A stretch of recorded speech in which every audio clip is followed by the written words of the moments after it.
I'm not the one, yeah. I'm the right one, yeah. I'm the right one, yeah. I'm the right one, yeah. I'm the right one, yeah. I'm the right one, yeah. I'm the right one, yeah. I'm the right one, yeah. I'm not the one, I'm the right one. I walkin' like a vertical, look clear, aim.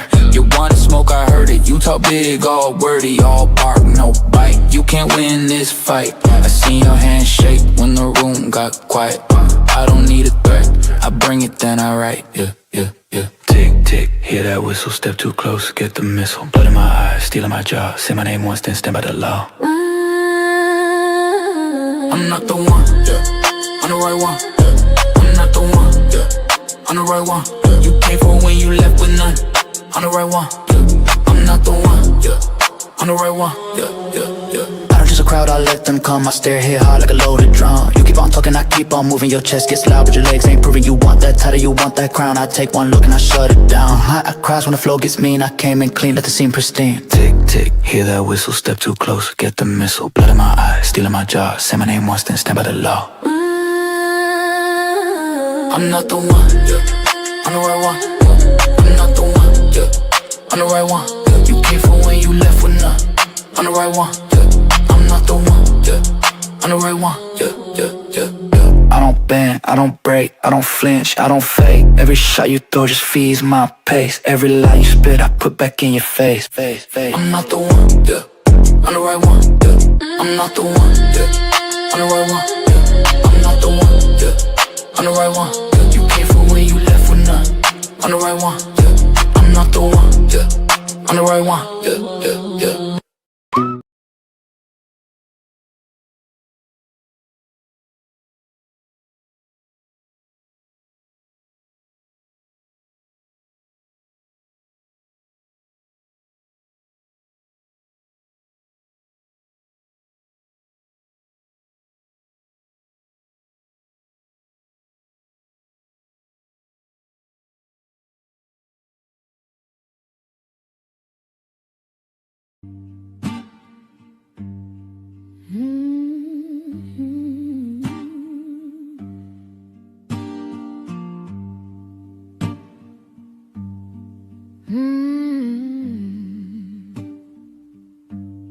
The wind hums low, a hollow refrain through cracked window panes. It calls my name.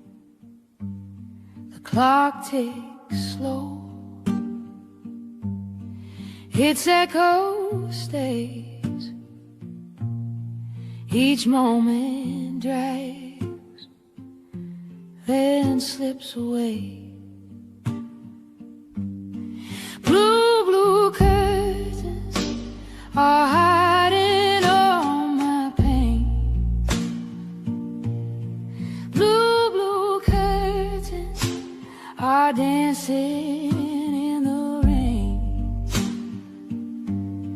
Blue curtains keep the shine far away. Blue curtains won't let me escape. The walls close in, shadows stretch along. Night wears a mask where dreams don't belong. A bird once sang, now silent it lies.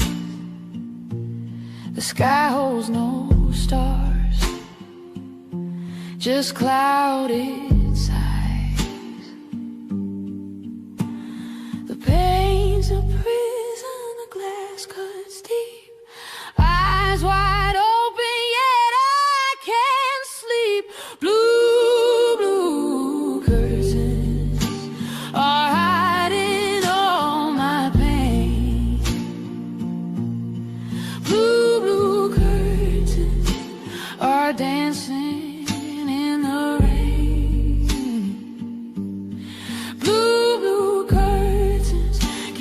shine far away. Blue, blue curtains won't let me escape. Oh, if I could tear 'em down, let the light pour through. But they hang like chains, stitched with sorrow's hue. Every fold whispers secrets I can't erase. Every thread pulls tighter, leaving no space.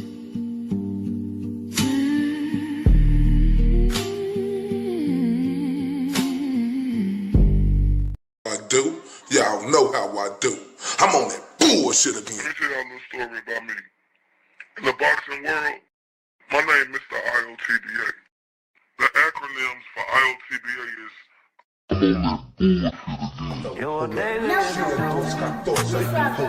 Mr. Undeniable. Hold up. Mr. These boys can't touch me. Daisy if you do. Bet I ain't got shit to prove. Boo does go tooth, Lil Bruce, smile sharp enough to choose. Bang, bang, right through your cool. Walking like a rumor with a pulse. Lip curl sweeter than your cold. My eyes say try me and you freeze like salt. Got your huggle, got your huggle. You want it, that smoke, I'm the whole damn stack. Got your huggle, got your huggle. Step up, I'll clear the room. You're a daisy if you do. You're a daisy if you do. R-U-L. All aces in my hand, better bag. Tongue sharp like a tag, hit a click, clack. You wanted that heat, now it's time to meet the sun. No shade, just black. Walk, walk, walk slow. Silver in my lap. Halo, crooked heart attack. Say your piece, talk that trash. I turn every word to glass. Cut deep. Got your Oh shit. It's your boy Mr. IOTBA. I'm touching down from that 2, 1, 4, and I'm on that bullshit again. I'm on that bullshit today, right? Y'all know how I do. That's what this case is about. It's about the truth. Not hiding it or concealing it, but exposing the truth. Don't let them get away with this. Do not endorse and sanction an investigation that is broken and corrupted top to bottom. That's why you stand as the guardian of justice and the protector of justice. And my question to you is, what will you do with this moment? Hey, hey, you did that, look at you go. Drop that down and now the whole room know. Big heart energy still in the show. You walk in and the whole place grows. Old school smile with a fresh new grin. Same sweet spot, let the chaos in. Cards on the table, you win again. Everybody turn when you step in. Hands up, look alive. You made the whole night rise. They've been waiting on your name. Now it burns through the frame. Let's fucking go. Let's fucking go. You did that, and everybody knows. Turn up, toast to them, go. Let's fucking go. Big heart energy still in the show. Toast to them.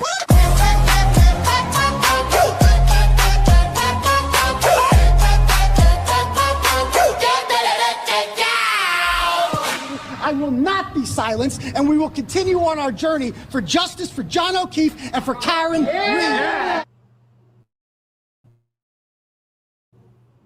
T-R-U-F. Truth. He's the mirage in the rear view glass. It's Ray from Dallas.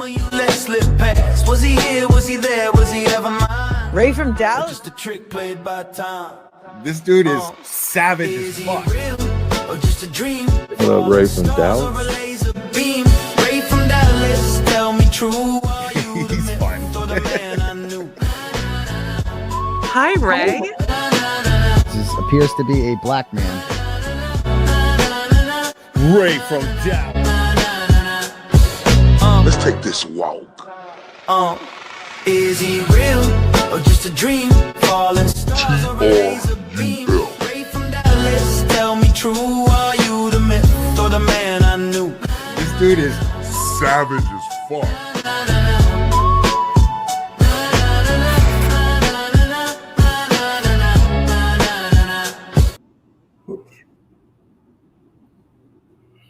Shout out to everybody on here from that 214 to around the states to across the pond.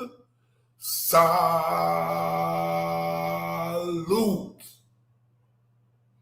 You and them rocking with your guy, RFD, aka Ray from Dallas.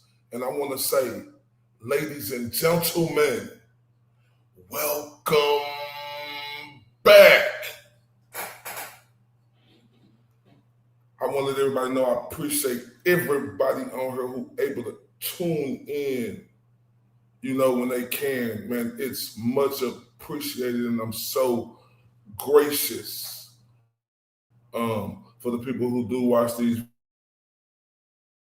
videos, who do keep it moving. I want to say thank you. Oh. I appreciate everybody. Mo. Shout out to everybody. Catherine, the beautiful Catherine, the beautiful Classic, the beautiful Sharon, the beautiful Jordan, the beautiful Pretty Cookie, the beautiful Side _eyes in the building. Salute to all y'all, man. Who can make it, you know, whether you catch it while I'm live or you catch it on replay.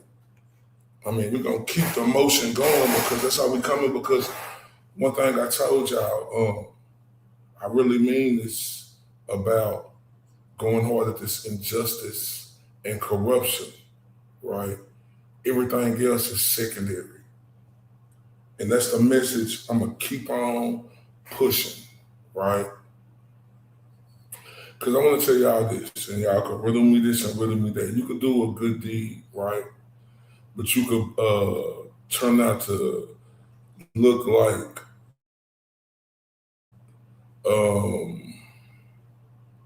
that you was a problem, right? It's everything, right? So that's why, you know, I'm you know, like I said, I'm going hard at injustice and corruption. Nothing else, because the perception on me is different. And, you know, it can affect people out here, you know, who we riding for. So that's why I tell everybody, man, everything else is secondary. If it ain't about this injustice and corruption, man,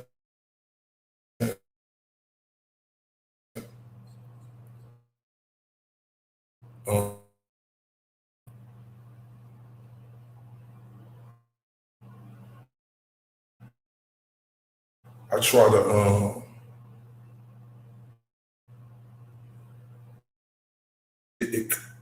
you know, I bring noise and it can affect and it can look like it's me who's starting it, and I'm not.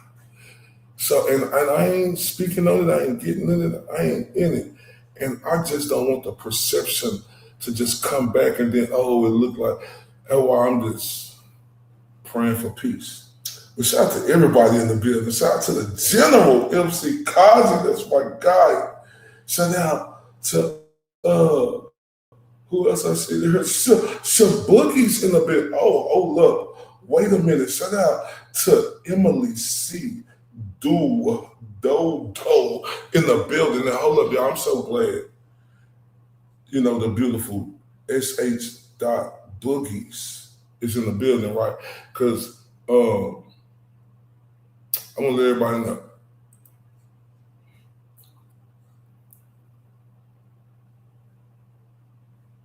I want to let everybody know this Wednesday, 8 p.m.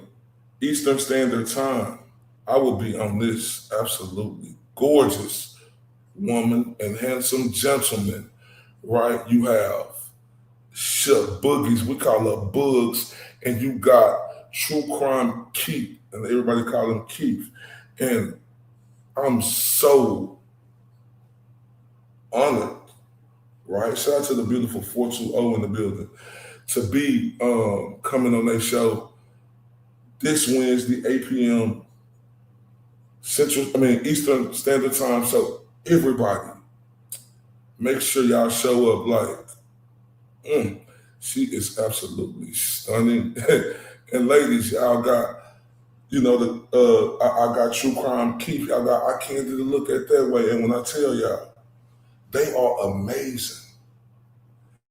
Like, y'all know how I said at the time of my life in Defensive Diaries, this is why I had the time of my life at first.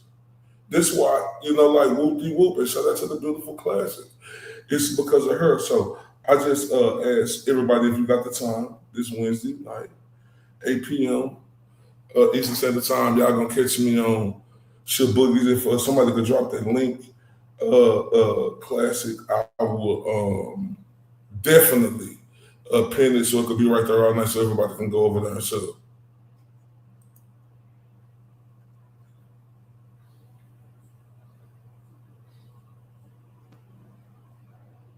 Oh, shout out to the homie Skinny. He in the building, ladies and gentlemen. Salute to the beautiful cat. She's in the building, ladies and gentlemen. Hey, don't ever gas me up or think that my people, because I could take criticism. I actually like it. I'm not soft like that. So if you like this thumbnail, press 1. If you don't like it, press 2. And don't tell me you like it just because I'm rocking with you. I don't get in my feelings. I ain't one of them people who be, and sometimes I'm in my feelings. No, that's not me. 1, if you like it, 2, if you don't, it's cool. So that let me know I need to do better. Because y'all see the turkey gobbler, stupid ass Holman Deposition Part 2. So, to be honest. And I got books pinned at the bottom. Right? So everybody make sure y'all go sub up over there. Because we on this free Richard Allen. And we ain't stopping September the 21st. It's important. And we need to make more noise than ever. Right? And we're going to get into that because I know a lot of people probably going to go to... press 1 if you like the thumbnail, press 2 if you don't. And I don't get in my feelings if you don't. Just tell me the truth so next time I can do better so I can look at this turkey gobbler, stupid assholesman.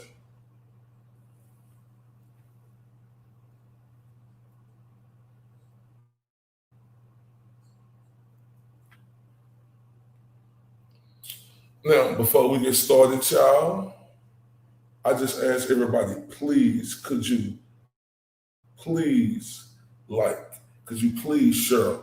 If you ain't subscribed, please subscribe. I'm going to give you 30 seconds because we trying to get them algorithms and names up.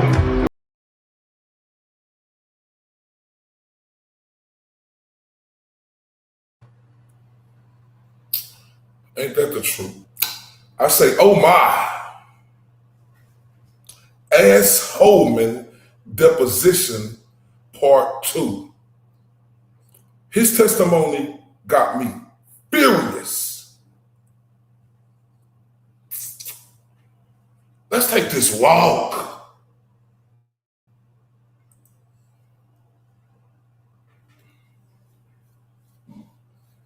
Hold up. Let me say it again. I say, oh my.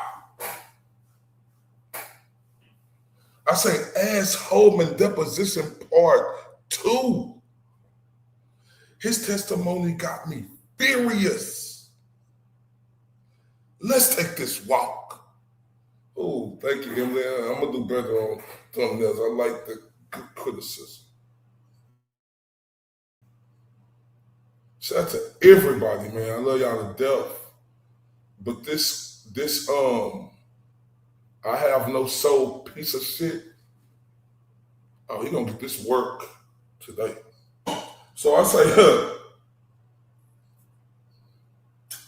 I hope everyone, from where I'm at in the 214 in Dallas, Texas, to around the states, to even if you're across the pond, I hope everyone had a blessed day, right?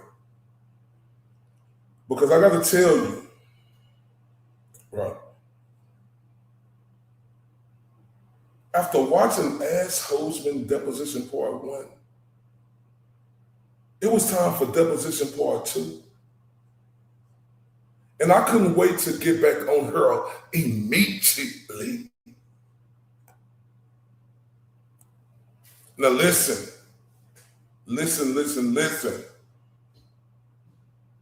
I don't want anybody taking my word for it. Don't take my word.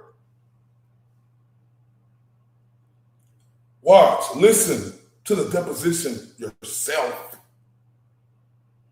Listen to every question and every answer.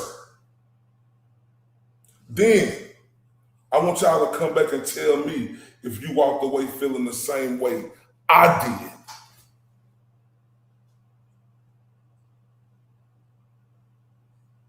See, on here, we have always, right, been about looking out for public information, asking the tough questions, and having honest conversations, right? Because I'm not here to tell nobody, let's get that clear. I'm not here to tell nobody what to think. See, what I am here to do is to break down what stood out to me. Explain why it stood out, right? And tell you why I had the reaction the way I'm going to have it tonight when we take this walk.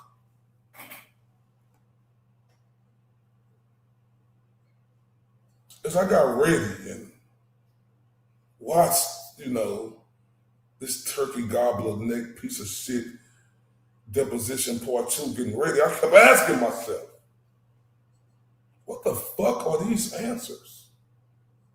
Leading? Every time I thought, from this ignorant, soulless dude, we were about to finally going to clarify, another response left me even with, like, what the and what did you do?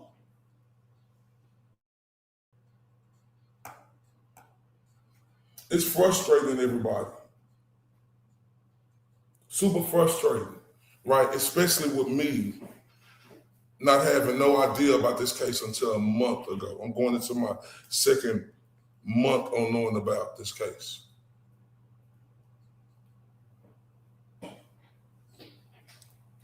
Right?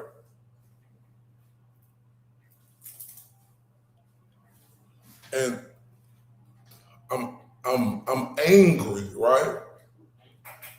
But that anger is motivation for me to do my part, right? And continue to do my part until Richard Allen is free.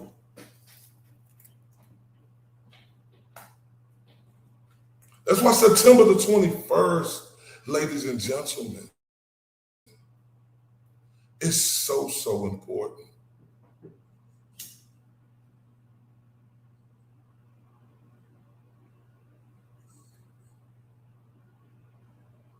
Because that's the day Richard Allen get his opportunity. And the thing about it is, I'm going to make sure I do everything within me consistently to do my part to bring as much noise as I can to this. And the reason why I say it's frustrating, right?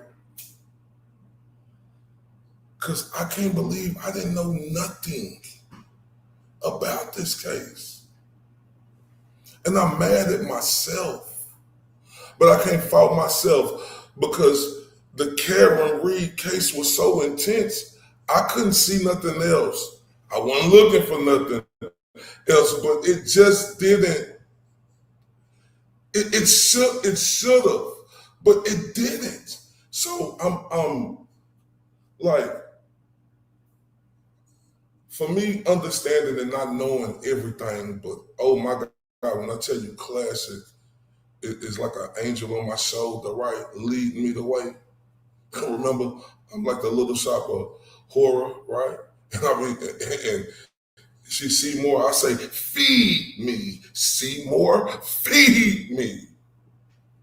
And boy, she is amazing. And I appreciate her with everything give me from the bottom of my heart.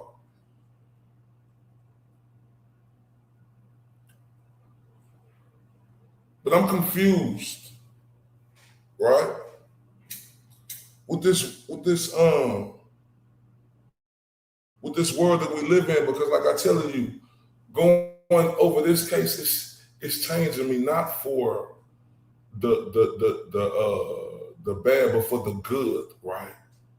But it's changing me. Man, classic. Oh my God. Tell me about the books, man. See the truth.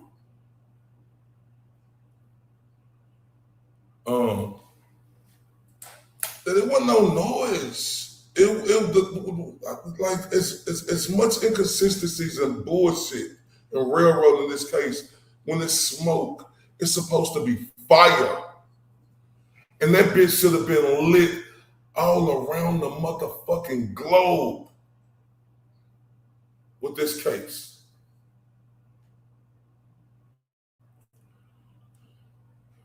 So we're finna go over this deposition part 2.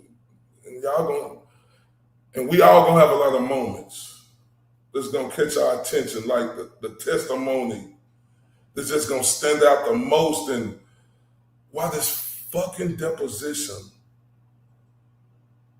has you angry as shit.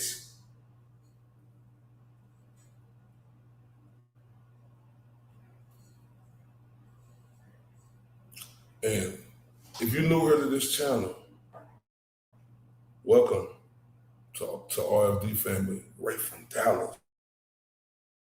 Hit that like button, subscribe, and turn on the notification bell and NIMS. I appreciate every single one of you. Y'all support me, everything to me. And it's because of this community that we continue to have the heart of a motherfucking lion.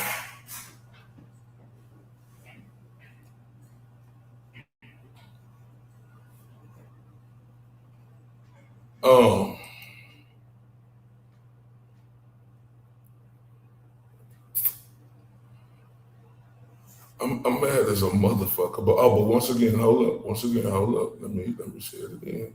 We're gonna be doing this all night.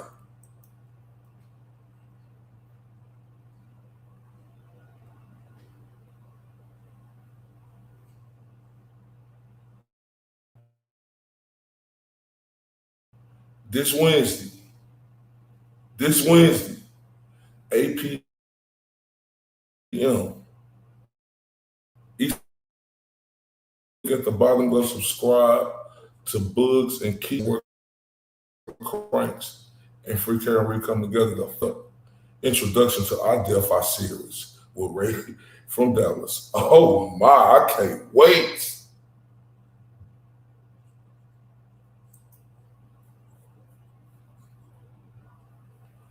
I can't wait. And as you can see right there on the screen, I can't wait until justice is served, right, for Richard Allen. And I mean that with everything in me. Shout out to the beautiful Andrea Stewie in the building. I'm sorry, y'all. I be so caught up sometimes. I just be talking and talking and don't be seeing, y'all know how I'm. Y'all know me by now. If you don't know me by now, You will never, never, never. Hold up. Y'all know me. Oh, you like this pic? Oh my. Thank you, beautiful Emily. Now,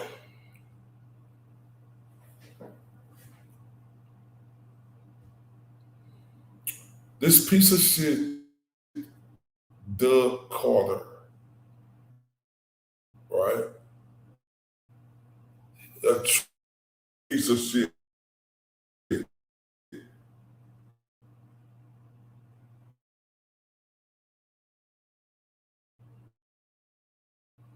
Fucking superintendent, right? He right. Like real talk, bugs. Yo, for real. He a real cocksucking piece of shit.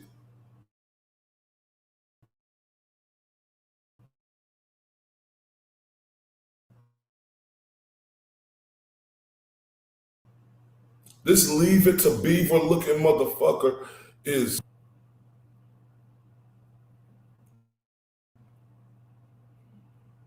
he wanted to be in front of the camera,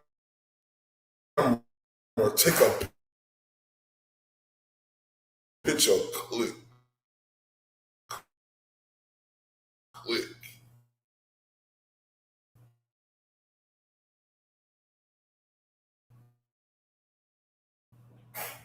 Right. Oh, am I breaking up? Let me know.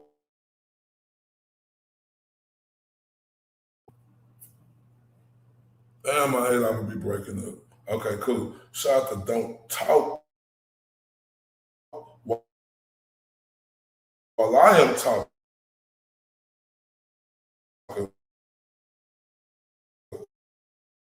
Oh, I like that. I like. Still breaking up.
I heard boys say you fall off for 2 minutes, boy. They say out of here. Is it better? Let me know if we good.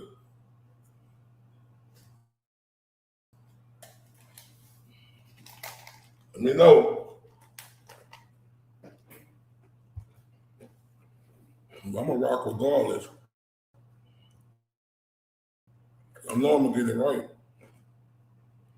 Oh, other Mary B. Dead Earl. What's popping? Hello, beautiful.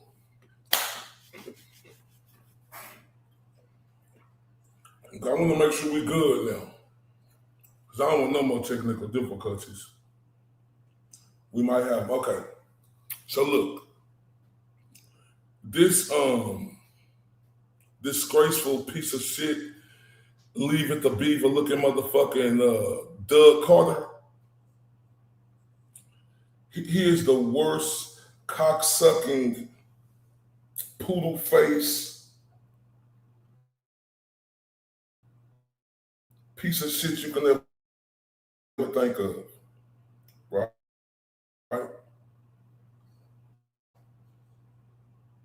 It wasn't about that piece of shit doing the work or knowing the work or nothing like that. He's a real cocksucker in real life, and y'all gonna see.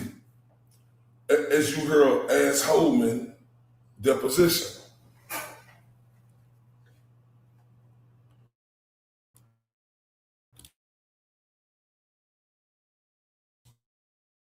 I mean, it is stunning.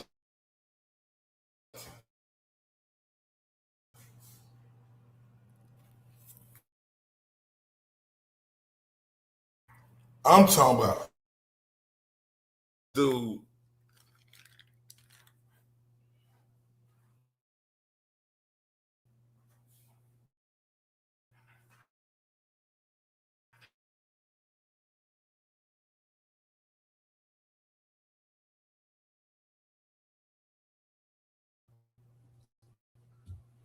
And what I'm seeing so far is showing me he is the worst of the worst. Like, I know we seen, you know, the people in the law enforcement officers in the Karen Reed case. They equal or just as worse. So without further ado,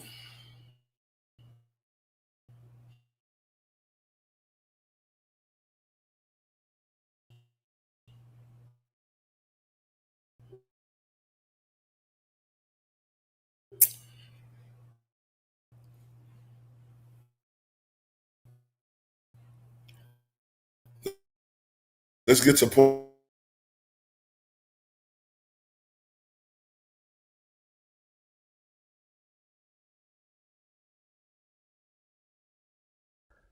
So then the next step is that you're aware that during his incarceration, he's communicated with people at the prison, whether they be officials or inmates or whatever, right? Yes. There's times when he's spoken words up there? Yes.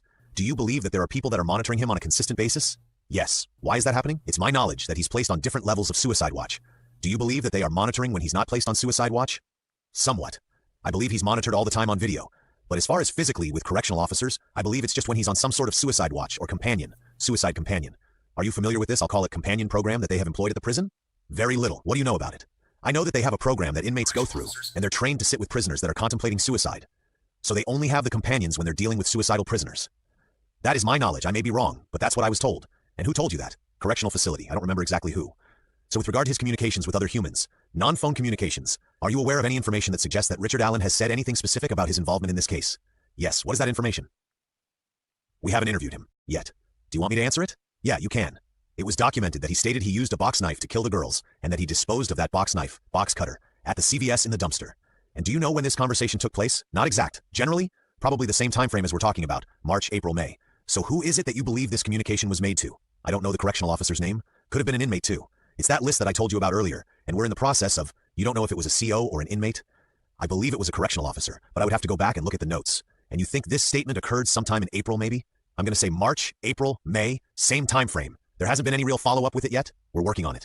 Yeah, what takes so long to go talk to a correctional? Maybe I'm misunderstanding what? I had that same question. It takes some time because there are several different shifts, so it's not lack of cooperation. It's just lack of getting our schedule to meet with their schedule. They have A, B, C, D, E, F, G, H shifts. Day shifts 6A to 6P, 6P to 6A. So we're in the process. We have to schedule meetings. I'm struggling a little bit with this one. You might sense that. You have a gentleman that you believe committed this crime. He's incarcerated. He may have said something that implicates him to this crime scene specifically. Let me clear it up for you. Well, let me finish the question. I can clear it up for you in 2 seconds. Let me ask the question. You can clear it up, and it's taken weeks and months to actually just drive up to Westville and talk to the human that heard this? That's what I'm hearing. Is that accurate? So you're assuming that we got that information when he said it, right? No, we have not. Are you curious about that as you sit here today? Oh yeah, absolutely.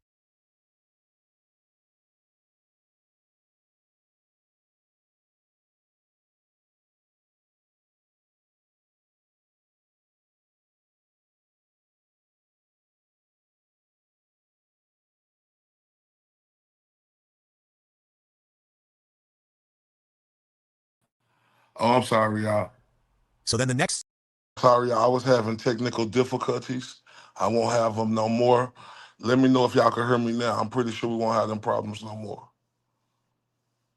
Let me know if y'all can hear me now real well. I don't think we're gonna have them problems no more.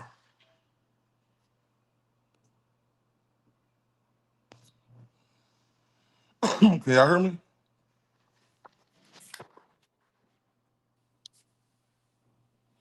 Okay, cool, cool, cool, cool. Now, man, I'm sorry. I'm sorry, y'all. I apologize. I'm trying to get better. Now, I want to start over because I was having technical difficulties. I'm so sorry, everybody. So sorry. Let me hear that again. So then the next step is that you're aware that during his incarceration, he's communicated with people at the prison, whether they be officials or inmates or whatever, right? Yes. There's times when he's spoken words up there? Yes. Do you believe that there are people that are monitoring him on a consistent basis? Yes. Why is that happening? It's my knowledge that he's placed on different levels of suicide watch. Do you believe that they are monitoring when he's not placed on suicide watch? Somewhat. I believe he's monitored all the time on video. But as far as physically with correctional officers, I believe it's just when he's on some sort of suicide watch or companion, suicide companion. Are you familiar with this? I'll call it companion program that they have employed at the prison?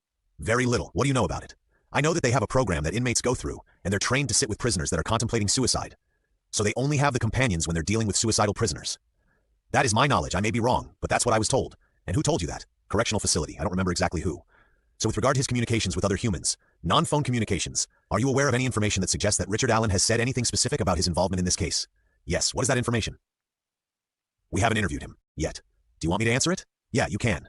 It was documented that he stated he used a box knife to kill the girls and that he disposed of that box knife, box cutter, at the CVS in the dumpster.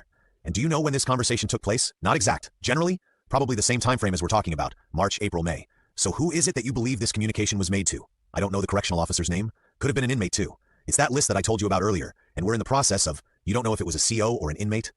I believe it was a correctional officer, but I would have to go back and look at the notes. And you think this statement occurred sometime in April maybe? I'm going to say March, April, May, same time frame. There hasn't been any real follow-up with it yet? We're working on it. Yeah, what takes so long to go talk to a correctional? Maybe I'm misunderstanding what? I had that same question. It takes some time because there are several different shifts, so it's not lack of cooperation. It's just lack of getting our schedule to meet with their schedule. They have A, B, C, D, E, F, G, H shifts. Day shifts 6A to 6P, 6P to 6A. So we're in the process. We have to schedule meetings. I'm struggling a little bit with this one. You might sense that. You have a gentleman that you believe committed this crime. He's incarcerated. He may have said something that implicates him to this crime scene specifically. Let me clear it up for you. Well, let me finish the question. I can clear it up for you in 2 seconds. Let me ask the question. You can clear it up, and it's taken weeks and months to actually just drive up to Westville and talk to the human that heard this? That's what I'm hearing. Is that accurate? So you're assuming that we got that information when he said it, right? No, we have not. Are you curious about that as you sit here today? Oh yeah, absolutely.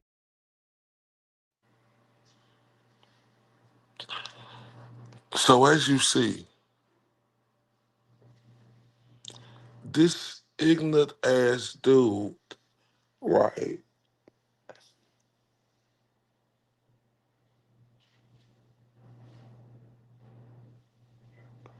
Talking about people placed on suicide.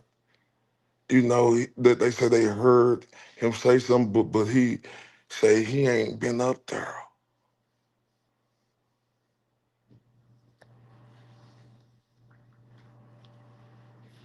He say he ain't been up there.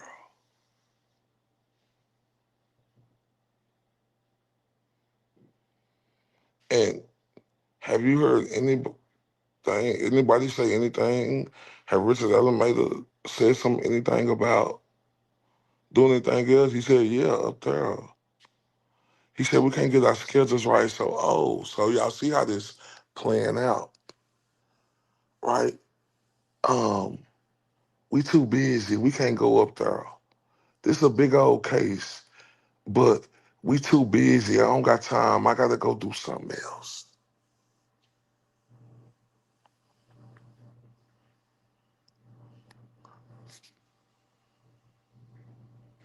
Mm, mm, mm.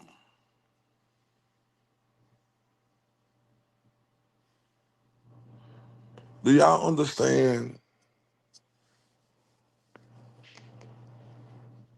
this dude saying he ain't went up there? He heard some say something, but he said it happened March, April, May, and you ain't been up there? No, he haven't.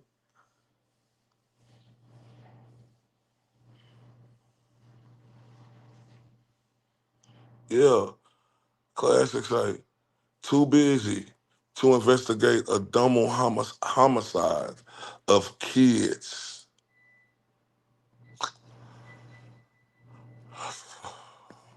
For fuck's sakes.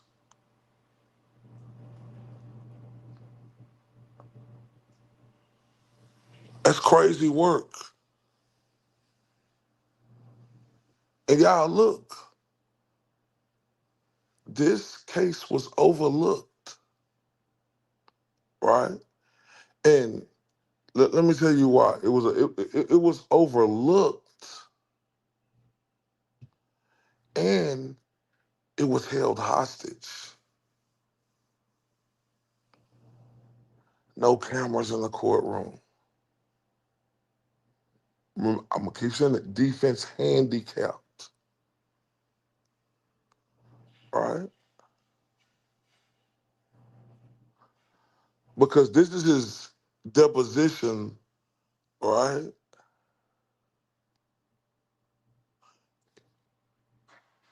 He said, Emily said, my computer sound keeps messing up. I'm going to watch it on TV instead. Good night, Emily. Thank you for being here. And thank you for listening on your TV, too. Exactly.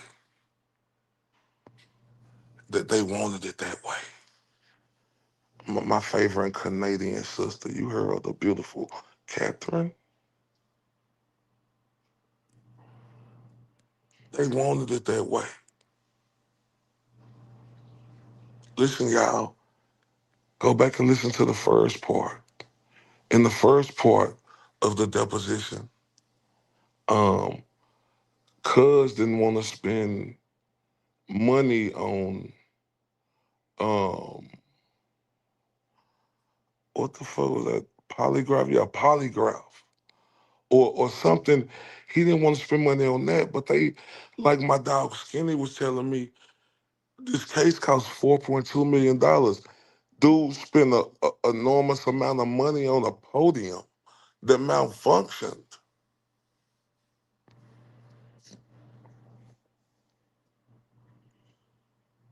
This crazy work, y'all.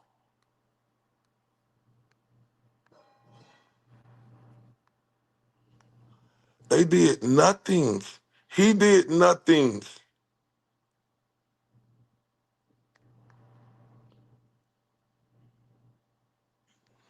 And before we continue, right, I want to show y'all during this investigation, right? Watch this piece of shit, right? Watch this fucking leave it to beaver looking fucker in Carter. So many questions tonight, 5 years later. Who killed Abby and Libby, and why? And will this killer be brought to justice? I'd like to welcome the top investigator on the case, Superintendent Doug Carter, the Indiana State Police. You've seen him a number of times throughout the show. He is joining us live tonight. Appreciate your time tonight. It's a pleasure to be with you, Barney. I was listening closely to your interview with our reporter, Rich McHugh, and at one point you said that the killer is watching and will meet them soon. And I couldn't help but notice you glanced at the camera as though you may have been looking at the killer. What makes you think that they're watching? Well, I think that even though we're at the 5-year mark, I still believe, even today, that he knows what's happening. He knows what's happening nationally. He knows what's happening locally. He knows who's covering the story and what's being said, and very likely he's even going to be watching this interview tonight. And I want to clear, Marty, I'm not the lead detective, but I represent many of them that are on this case. And I know there are many working tirelessly. You are front and center on many of the interviews, so I appreciate the clarification. Has the person responsible reached out to you or other investigators directly? They have not. No, they have not. In terms of the evidence, you say it's important that you don't show your hand. It's been 5 years, and you know the frustration from people who follow this case closely. They want answers. Wouldn't releasing information now, more information that you have, be helpful in producing more tips from the public? Well, I know there's frustration. I know there's frustration locally, and there's frustration literally from around the world. I receive 25 to 30 tips a week just in my desk here in Indianapolis. So I know that there's frustration, and I know that there is a lot of speculative opinion about what we should do, criticism about what we've done, and how we've handled this up to this point. I would just say to that, Marnie, that this is very, very dynamic. It hasn't slowed down too much over the course of these last few years, and I don't anticipate that it will. So everything is calculated. This has been a strategic process from the very beginning, and I completely support what the investigators have decided to do. You know, they've given their life to this. And I've developed lifelong friendships now with the family of Abby and Libby, and there's no one on the planet that wants to go to them more than me and say, we finally did it. How much more video and audio evidence do you have? I'm not going to talk about what we have that we haven't released. The purpose of this was to talk specifically about the human effect of this and what it's caused over the course of these last 5 years. But can you confirm there is more evidence out there? Yes, we have evidence we've not released. And eventually I want to be able to tell the world what we know, and I believe that we will. There is a report and some court documents that suggest there's up to 43 seconds of video. Can you confirm that? I can't. I can't. Again, I'm not going to talk about what we know or about what I think. I must talk about what we know. And there are some things that we know that I just simply cannot release. I understand. I'd like to talk about these two sketches that were released years apart by investigators. The images have caused quite a bit of speculation, also some confusion. Are there two suspects that you're looking for? There are not. There are not. I saw some coverage tonight where I saw Becky Patty was interviewed back in 2019 when that was done. And she said tonight it was like a gut punch. And I felt that gut punch tonight because I would never, ever intentionally cause that to happen. Again, this is very strategic. And I really believe, Marnie, that eventually we're going to take both of those sketches. Remember, a sketch is not a photograph. But we'll take both of those sketches and we'll put them together and then remove them, and the killer will be behind them. So is the sketch Sorry, go ahead. No, go ahead, please. I was just going to ask, is the sketch, how does the public receive this information? Is the sketch, the ultimate suspect, a combination of these two images put on this body that we're seeing on screen right now? Yes, I believe that we'll be able to put the two of them together and drop the sketch, and that will be the person responsible for the death of Abby and Libby.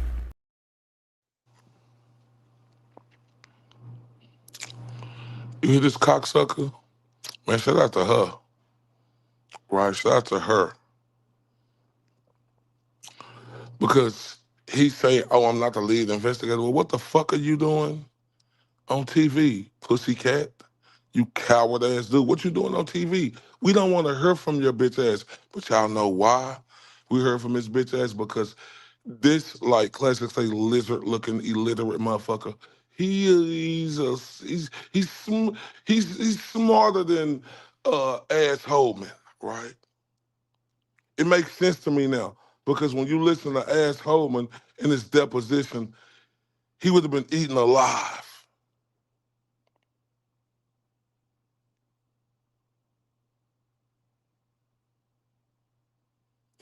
Nothing. I agree, Andrea, that nothing. But look, I get it now. This is my theory, right, of what I'm seeing, right? Because he let her know, I'm not the leader. Well, what the fuck is you doing on her talking then, lizard man? Why the fuck is we hearing from you? Let us hear from piece of shit AZZHOLMAN. But you protected the bitch because you fucktards and the Odenism and all this shit. That shit is connected to me with all these fucktards. Real talk. Oh, let her finish him. Drop the sketch, and that will be the person responsible for the death of Abby and Libby. Do you anticipate releasing another sketch, perhaps a third sketch that is more of a cross between the two? No, I have no intention of that happening. At least that's not what any of the detectives have brought to me or talked about. DNA is critical to solving so many of these types of crimes. How important is it in a case like this? Well, of course, it's very, very important. And technology associated, generally speaking, with complex homicide investigations continues to become better over time. And I think that will be the case with many of these unsolved crimes around the country as we continue to work through them and time goes by. And is it an important component of this investigation? It is. Keegan Kline, he was brought up several times in our reporting tonight. He has not been named as a suspect. Has he been questioned in relation to this case, and why release that fake social media account? What was the purpose of that? Yeah, again, a very dynamic situation and very strategic decision to do that. And what I can say about Keegan Kline is when that was released not long ago, significant tips have come in that have been very meaningful to us. So we're just beginning with the Anthony Schatz profile and what that might mean to the Delphi homicides. What does the fake social media account have to do with your outreach to the public? What are you asking for from the public in terms of focusing on Keegan Kline, focusing on this Anthony Shots, releasing that to the public? What is your message to people who may have crossed paths? To let us know if they did. And we explained that pretty well when that was released, I thought. I felt that it was very well done. And we received a tremendous amount of tips since then. So we'll follow up on every single one of those with anyone that's had any contact with Keegan Kline or Anthony Shots. Superintendent, the day that Abby and Libby's bodies were found, I know you were there. I know you chose to drive home the long way, as you say, to process what you had seen, and you didn't listen to any music. You just thought about this horrific crime. What motivates you today, 5 years later, to solve this case? There are so many pieces to it that have had such a detrimental effect on so many people. And we owe the community, we owe the family, we owe the state and literally the nation. And we owe the state and literally the nation. There's so many pieces to it that have had such a detrimental effect on so many people. And we owe the community, we owe the family, we owe the state and literally the nation an explanation as to what happened. That's any town in America, Marnie. It's any town in America. And the level of violence, it just gut-wrenching to me to think about what happened to those little girls and ultimately what happened to the community. But I would like to say, even through all the criticism, all the things that we've been through associated with this, which I understand I'm not being critical of, so much good has come of this. That community in Carroll County and Delphi is wonderful. The people there, how they've responded to this, how they've come together in such a terrible, terrible, terrible dark time is something that I'll remember till my final day. I still spend time on that trail, and I still spend time in that small town. And I feel for the sheriff's office and the city PD there, and the hundreds of people from the state police here in Indiana that have been involved in that, and I believe we'll come to a successful conclusion. Superintendent, I know that you have spent countless hours working this case, as your colleagues have as well alongside you. You call this the totality of evil. Enough of him. Yeah, enough of that sucker. DNA, oh, he was confident, like Classic said. He was confident about, DNA, like, why wasn't nothing used?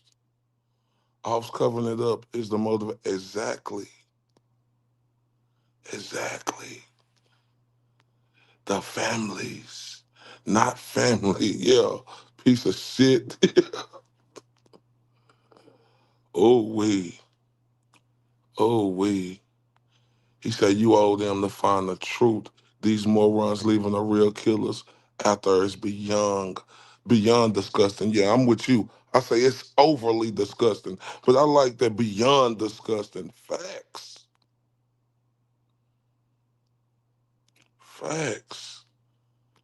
Fucking weirdo, like Classic say. Facts.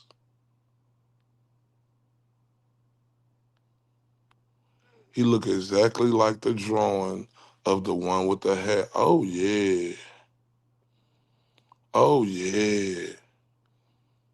And look, everybody, remember,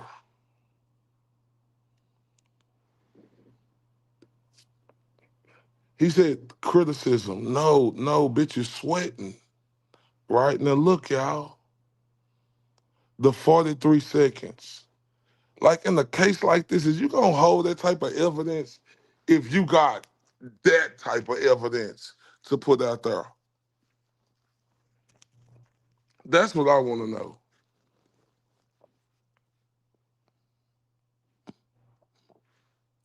Why the public didn't get that?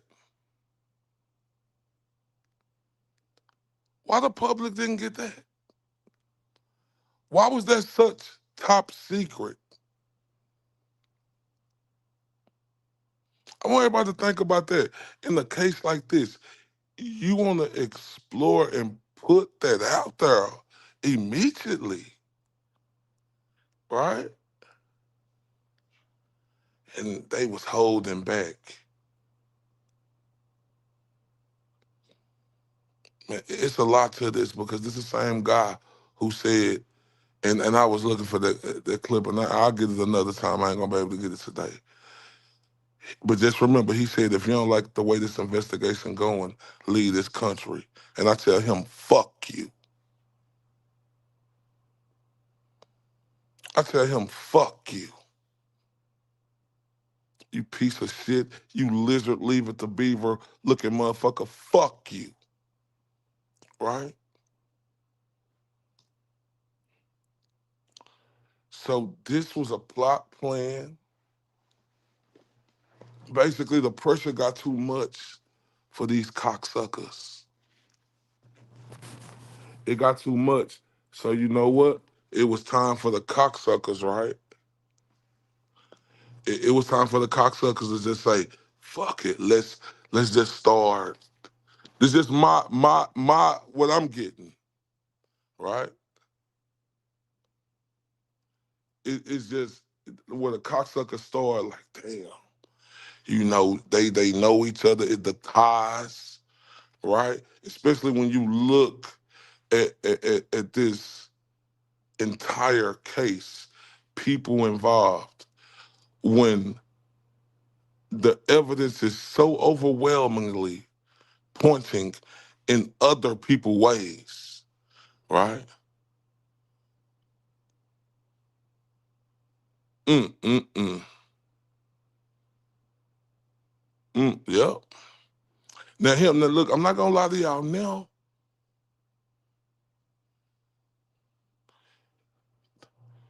It's leaning towards him and Tony Klein, his daddy, right? Because now, and it's gonna come up on here where they said were cuz in jail for 45 years now, and y'all gonna hear the stupid ass answer. Ain't that his daddy, Tony Klein?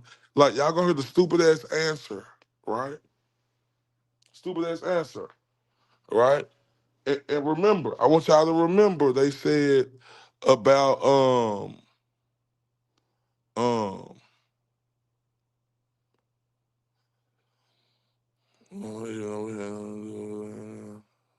man, that's what I'm saying.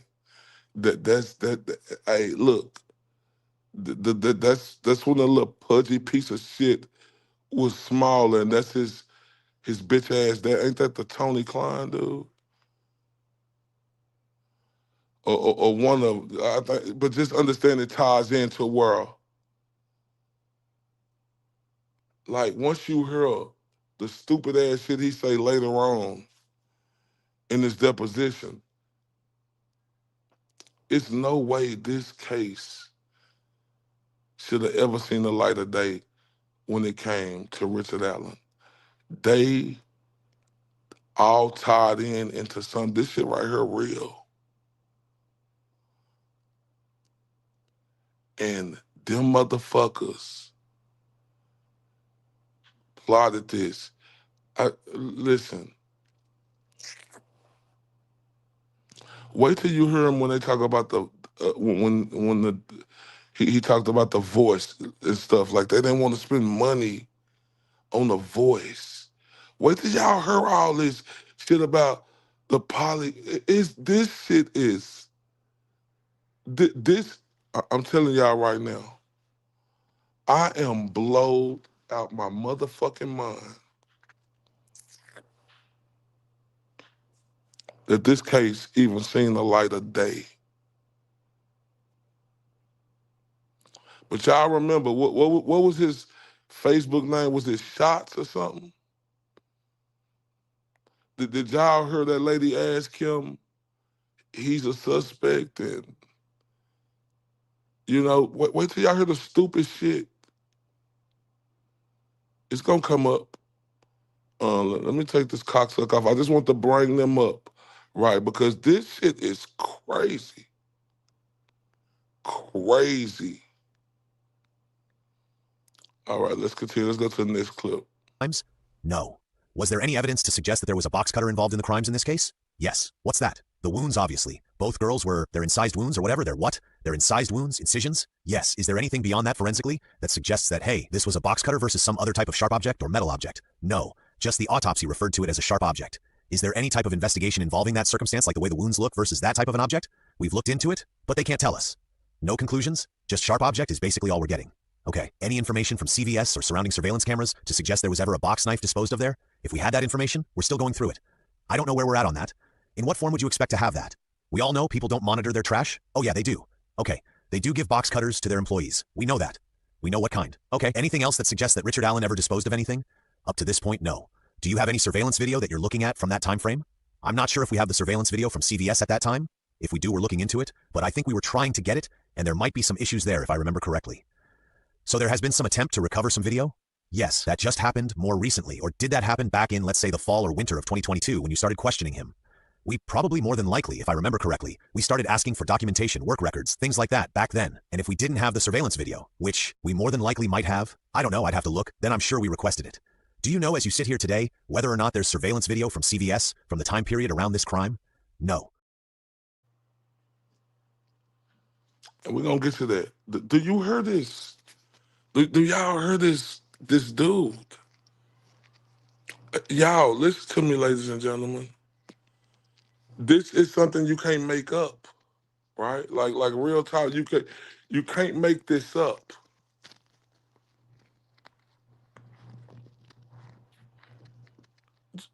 So you don't have no video of the CVS, right? See how far the end of the bridge is to the CVS? 19 minutes according to the state. Impossible. Exactly. Not to my knowledge. We don't know nothing about no surveillance. Like, this is a double murder, right? And do y'all hear him? Y'all, Richard Allen is in jail because of this cocksucker, AZZHOLMAN, Doug Carter, and the rest of these pieces of shit. Like, this is crazy. Let's continue. No. What do you know about Mr. Allen's mental health circumstances while he's been at the prison? I don't. I mean, I don't know anything official, so if you want my opinion, I can give it, but I'm not a psychiatrist or a psychologist. Well, again, let's talk about official information.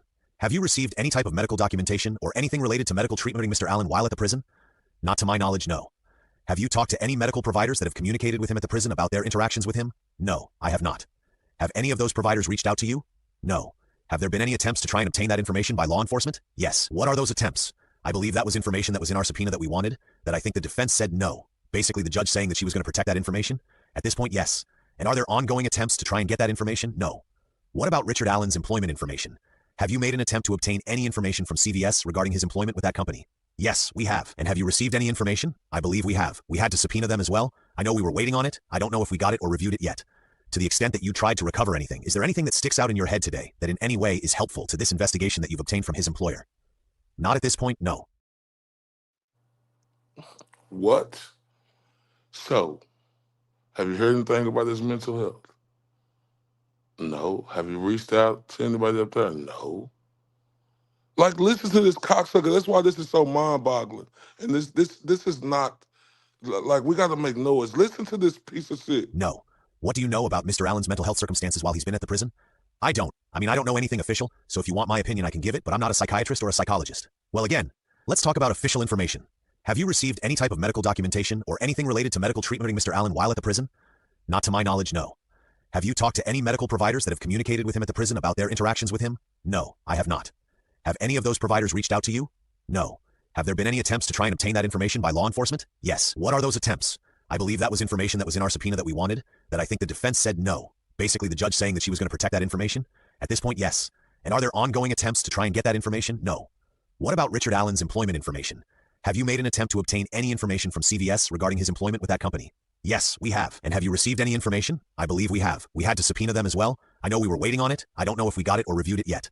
To the extent that you tried to recover anything, is there anything that sticks out in your head today that in any way is helpful to this investigation that you've obtained from his employer? Not at this point, no. What? What?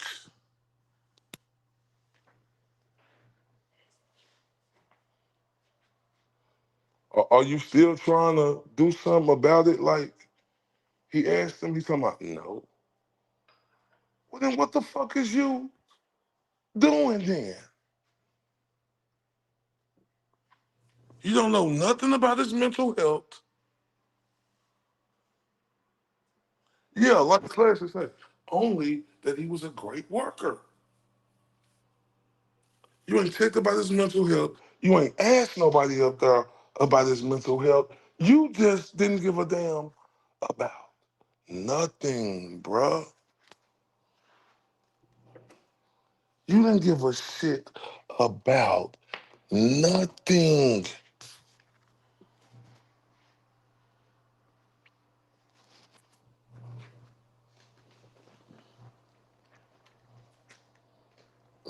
Man, y'all, that deposition one that I did, like, I am bothered, and this part got me even more bothered because all you heard when he asked him, "Did you do this?" It's 99.99999% of the time. Nope, nope, nope, nope, nope. This bitch ass Holzman sound like Colin Albert. Nope. I don't remember. I don't remember. Nope. Nope. Did you talk to your mom or dad? Nope.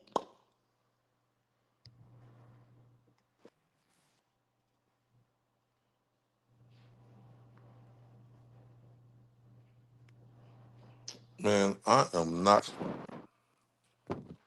This got me. I am angry as shit, but I'm motivated as hell, right? Because we on that hashtag free Ricky. Like, this is the clearest railroad that you ever seen in your life. You don't even got to be a lawyer. You can go on here and fight this easy ass case and get Richard Allen free. I mean, you got to be a lawyer. Don't get it twisted. I'm being sarcastic, but that's how easy it is for a lawyer. And if you got a good justice system who take a good look at it, right?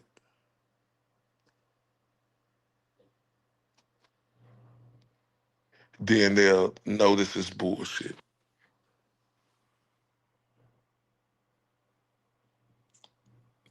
Like, you didn't do, you just steady saying no. And as you attempt, you ain't trying to do shit. And I'm pissed. Let's continue. No. Who made the decision to arrest Richard Allen? It was a unified command decision. Was there any disagreement amongst the unified command about whether or not that was the right thing to do? No. If you would not have had those results from Miss Oberg in the lab, would you have arrested Mr. Allen? No. Were you talking about arresting him before you received those results? No. We were talking about continuing investigations. Hold up, what the fuck was that he just said? If you didn't have, what? Let me play that again. No. Who made the decision to arrest Richard Allen? It was a unified command decision. Was there any disagreement amongst the unified command about whether or not that was the right thing to do? No. If you would not have had those results from Miss Oberg in the lab, would you have arrested Mr. Allen? No. Were you talking about arresting him before you received those results? No. We were talking about continuing investigations, other avenues of approach that we'd concluded already and talked about already, and continuing the investigation. We met with Unified Command, the prosecutor, multiple times, and once we received that information, then it was determined that we were going to give him a chance to explain that, and he couldn't, so shortly after that interview, we detained him. Are you aware of anyone else that has confessed to these crimes? There have been a few mental patients. Jay Harper has interviewed a couple, but their confession was so outrageous, it didn't match up with what we talked about earlier. We kept enough of the details close to our vests and protected the integrity of the investigation. So what this person was telling us, it was not. You said...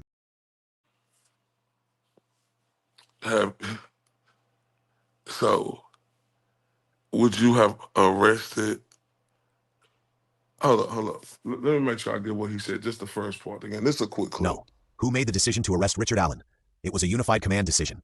Was there any disagreement amongst the unified command about whether or not that was the right thing to do? No. If you would not have had those results from Miss Oberg in the lab, would you have arrested Mr. Allen? No. Were you talking about arresting him before you received those results? No. We were talking about continuing investigations, other avenues of approach that we'd concluded already and talked about already, and continuing the investigation. Bullshit. So they was all in agreement. And look, yeah, she was the analyst. Ain't that the one who didn't have really no experience? They just took what she said, classic, and ran with it. Yeah, so look, and then the bullet, right? You know, like it ain't even the same bullet. And then look, they shot the bullet, like whatever that's called. And if you been watching, because y'all know I'm new to this, so I know a lot of y'all been watching Runkle, Andrea Burkhart, and Defensive Diaries. And in the cartridge, they shot it, and there's no way possible that you could say that that was his bullet, right?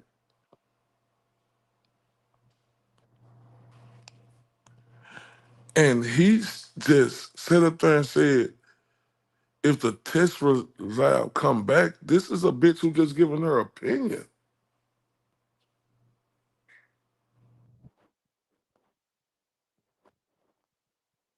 Yeah, they didn't allow. Yeah, that's correct. They didn't allow the defense to bring their own expert for the bullet. No, you're right. They didn't. They didn't. They didn't. Nope. So didn't. So didn't. They didn't. They didn't. They didn't. Yeah, and they couldn't rule out Ron Logan or Brad Weber's gun either, right? But this the thing right here, y'all. She didn't. These beautiful children didn't. What happened to them? It wasn't with no bullet. So what the fuck are they talking about? That's what I'm on. This fucking bullet means nothing to me. Tell me, am I reaching?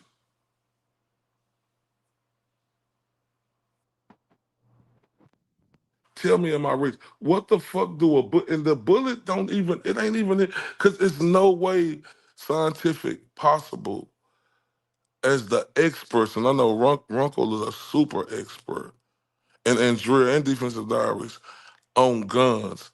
It's no way possible that you could say that's him.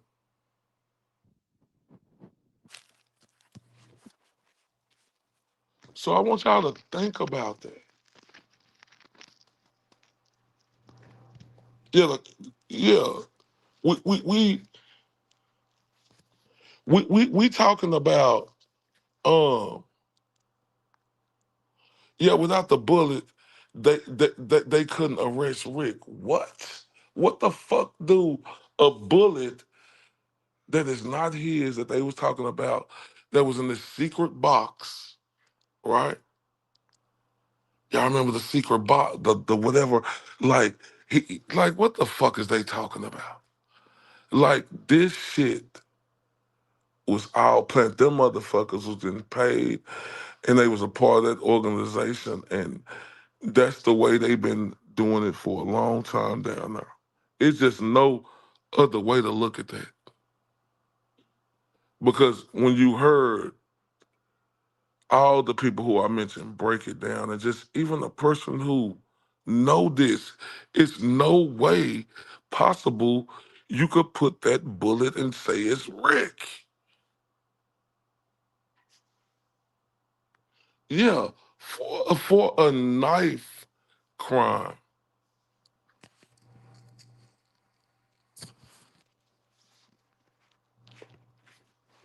For a knife crime, y'all. And they said it was him.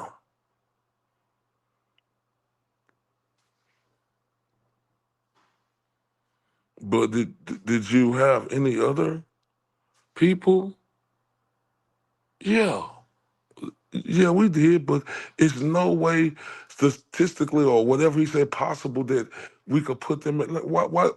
Wait till y'all hear the dumb shit. I'm sorry, this case, I am bothered.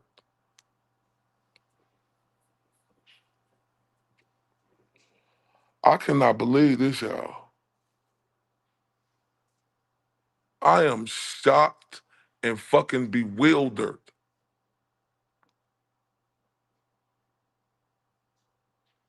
Let's continue. You said mental patients? That's kind of a phrase of art for me a little bit, like somebody's institutionalized somewhere. Yeah. Tell me who these couple of people were. I don't know their names. We'd have to look at the reports. Okay, let's talk about either one or both of them and try to separate them. Can you give me some context here? Do they live around here? No. Where do either one of these people live? One was reported down at the VA, I believe, in Indianapolis. Okay, so he's saying mental. I'm sorry, y'all. I want to stop it real quick so y'all remember when we left off. He said it was two other suspects, and they ain't gonna talk about you. Did you say mental patients? Here we go. You said mental patients?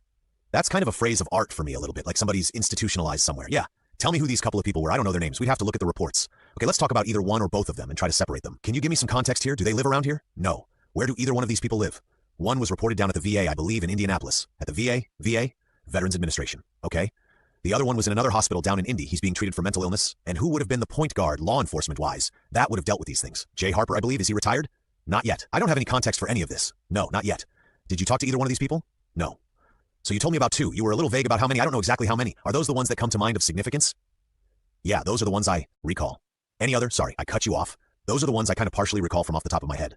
Any other confessions by anyone that you can think of outside of these VA hospitals or institutionalized people? Just what we talked about with Keegan Kline. Not confessing to killing girls, but just being in communication with them and setting up meetings.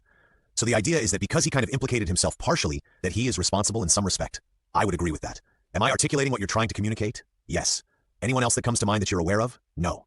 What about any? Are you aware of any reports of anybody confessing their responsibility for these crimes to non-law enforcement people? There are probably a few, but again, the details that they would give to that person were not correct, I guess for lack of better terms. I understand the question. You're asking me if Joe Schmo said that Brad Rossi confessed to killing girls. Is that what you're asking me? That's exactly what I'm asking. We have had some of those, but again, they've been followed up on, and I would have to look at the reports. I don't have any names off the top of my head, and I did not personally interview anybody. You did not? No, not that I can recall. Do you recall, or do you know who would have been involved in those? I would have to look. Just depended at the time, right? You didn't have somebody specifically assigned to these types of things? No, I did not. Okay, are you aware of any, I'm going to use the word loosely, confessions of this type of nature from anybody around here locally? No. Somebody that might have been like, oh, that person lives by the trail or lives down the street or knew the girls or their parents or anything like that? Oh, so you want to know if we got a tip from somebody? No. I'm just saying, generally speaking, I don't care how the information was communicated. Are you aware of any confessions that were allegedly or purportedly made by anybody from this general area? No. Not some guy at LaRue Carter down in India at the hospital or whatever? No. That's probably an old reference. I got it. I'm getting old. Nothing here regionally, generally speaking? Not that I can remember. Right. But this is diabolical.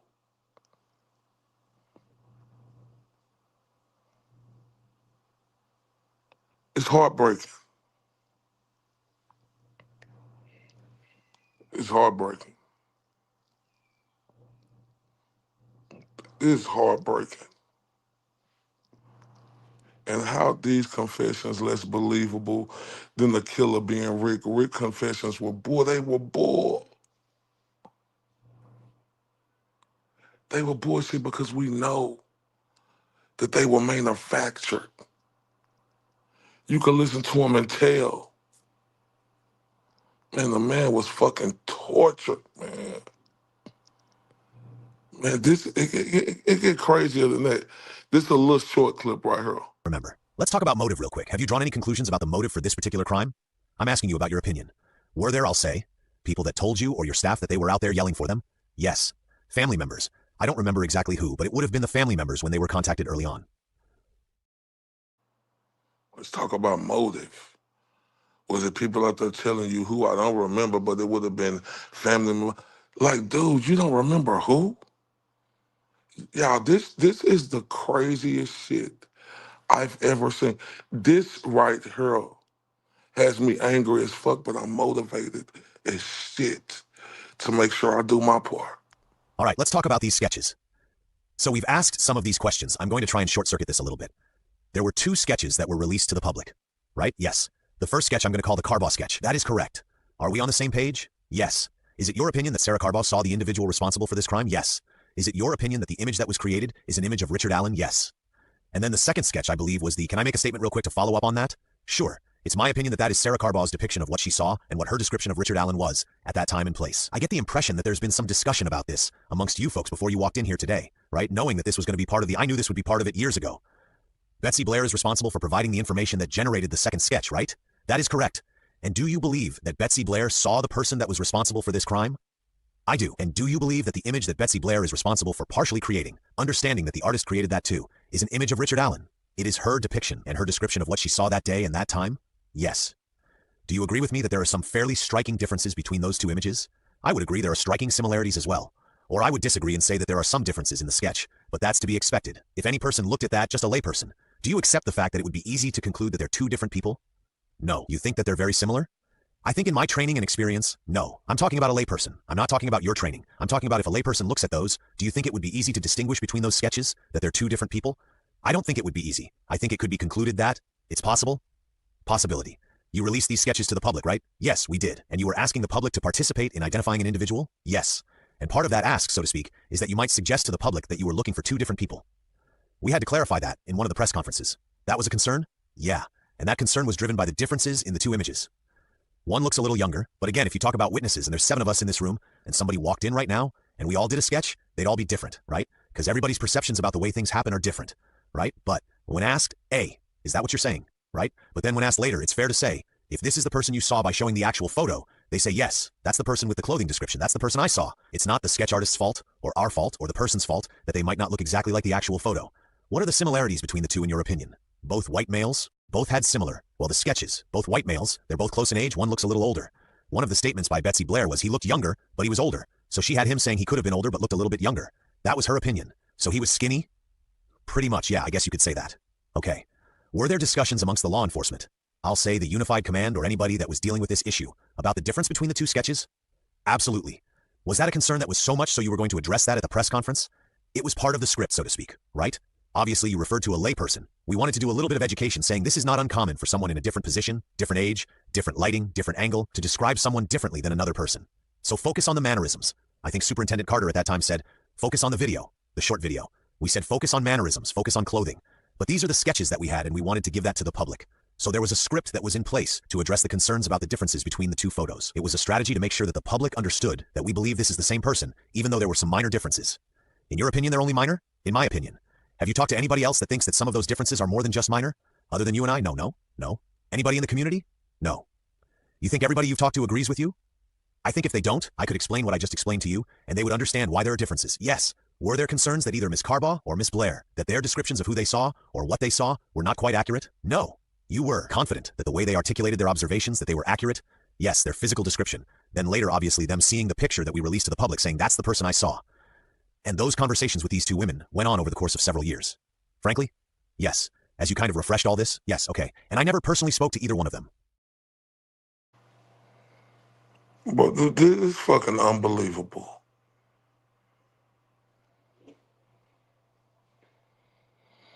Now, he got to be out of his cocksucking mind if you look at both of them sketches and say that they similar. One look a little older. This is a stupid ass dude.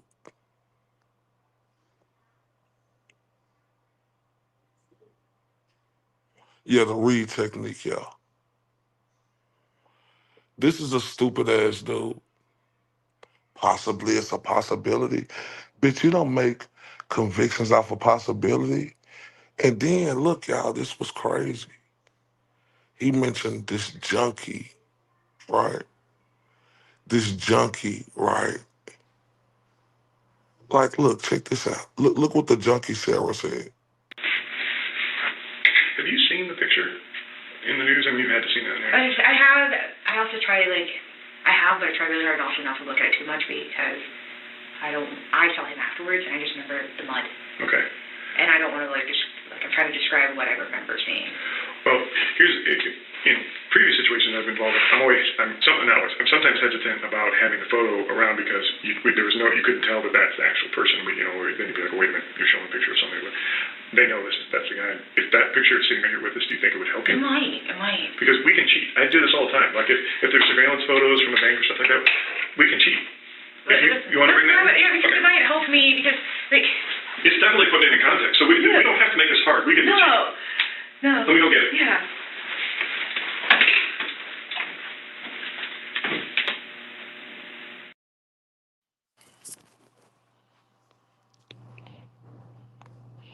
Oh, I'm about to say, ooh, Lord. Boy, y'all finna be like Fred Sanford, Elizabeth. I'm coming to join you, honey. I'm like, not again, Mr. Blunderman, not again. Crazy work. Remember, like in that clip we seen before, skinny but tubby, short, tall, brown. So he was skinny, but if you bring them together, you got your mix. You got to be a stupid motherfucker to think that way. Bessie say one look older, but then it could be young. This stupid mother. Like, do you hear this dumbass dude? Okay, yeah, I will have to try to do that later with these technical difficulties. Yeah, when I go to a break. But look, this is This is diabolical, y'all. Like this bro say the mud, did this dude say we could cheat, right? And remember, you know that piece of shit superintendent Lizard Carter said he don't care about the first sketch. He going with this one. And all them girls out there, the witnesses were saying different things.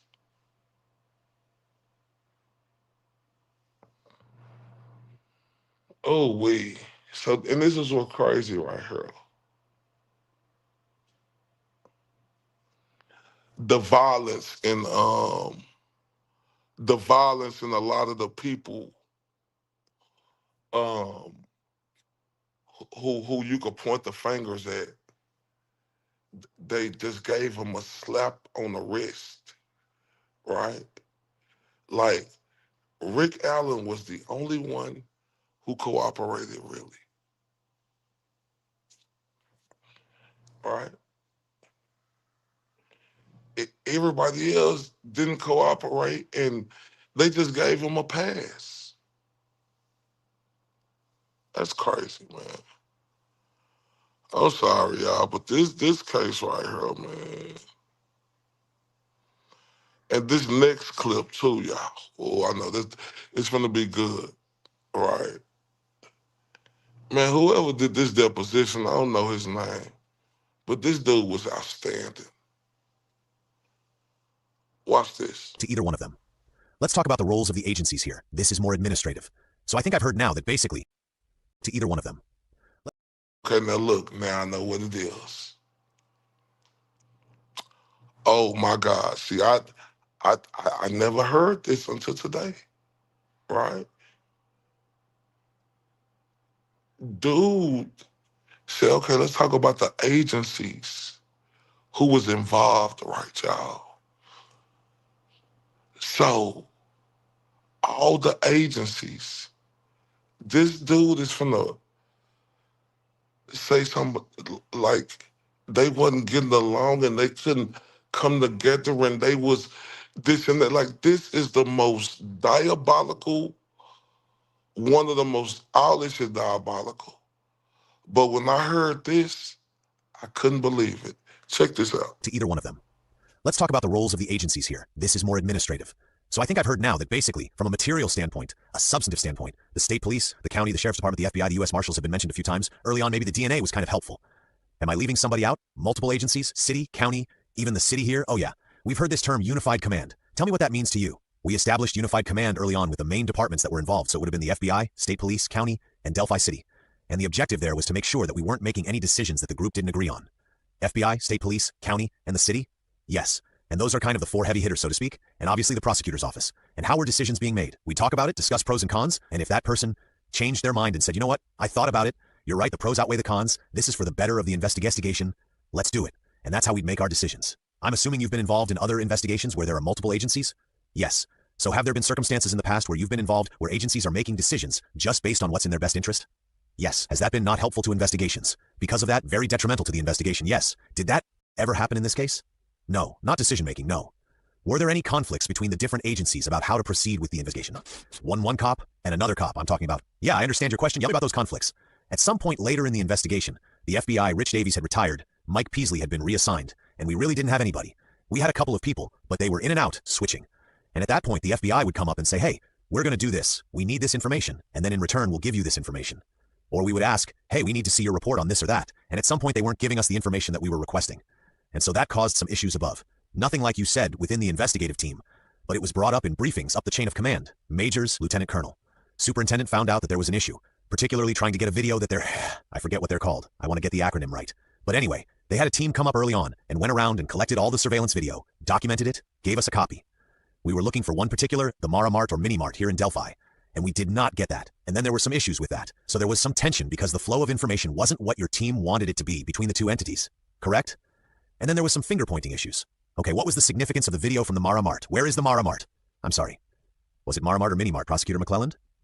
I think it's out by Monocle's, isn't it? Yeah, I think so. Oh, I know what you're talking about. That little gas station out there on the right as you go up the hill. the significance. Yeah, what was the significance of that? I guess it's worth asking. Some phone data that someone was searching that location that day. The day of the girls, okay? So theoretically, somebody was in the parking lot or in the building or somewhere near that site? No. There was a thumbnail that someone was searching that particular location that we had tips on, and we were trying to find out if they were there utilizing the video, and that's when the finger pointing started. Did that information in any way, was it helpful to your investigation? Could have been. Why? Because we could have been able to verify if that person was actually in Delphi. Who was that person? Keegan Klein. Okay, so I guess I'm asking fair questions. So this isn't just this random circumstance that came up. So you were on Keegan Klein's trail, you were wanting to follow up with that, and the FBI couldn't, or didn't offer up the information that you were wanting, and it caused tensions between the two agencies. Is that a fair summary? We have written documentation that they went and collected the hard drive, and they said that your brother, Josh Rossi, was supposed to collect that. I knew that was going to happen at some point. Sorry, no, it's okay. It's just the story of my life. So they said Josh Rossi was supposed to collect that, but Josh Rossi's role was not going out and collecting video. His role was early on, people would bring phones to him at the command center, and he's a DMRS certified. So when the superintendent found out they were trying to finger point the state police, and particularly Josh Rossi, that struck a nerve with him. And we thought that that was very pertinent to the investigation. When they said that they weren't the ones that went and got it, that we were, that caused some issues. And Superintendent Carter stepped in and took care of those issues.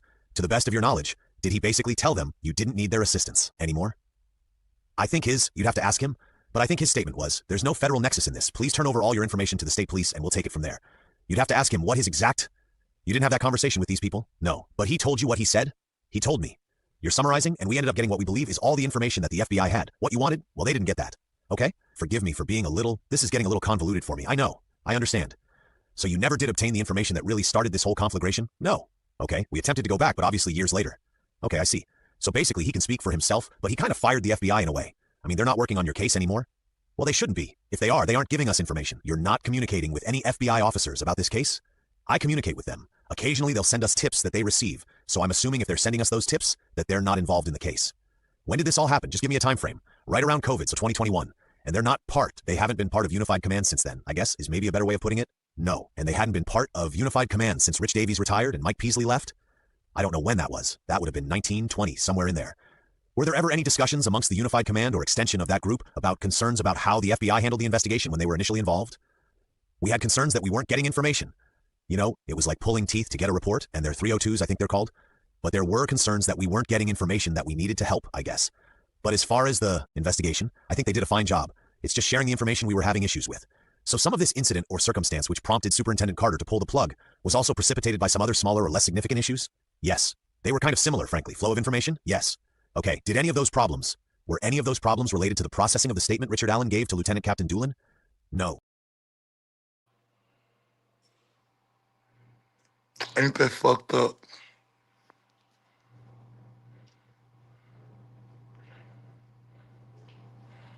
Yeah, me either. And like the motherfucker, they had a conflict. You saying they weren't giving you information? Why the fuck is you in the position you in?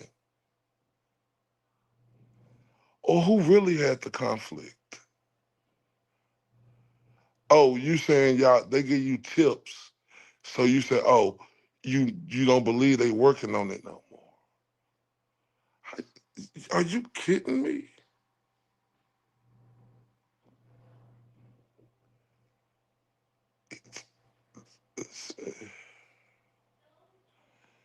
And he steady blame. You never heard this dude pointing a finger at himself and what they didn't do. They blaming everybody else. They wasn't cooperating with the FBI. This was a plot and a plan to get it up off of Keegan, the fucking Tony dude, Elvis, Holder, Johnny, and that other fucking piece of shit in Westfield, right?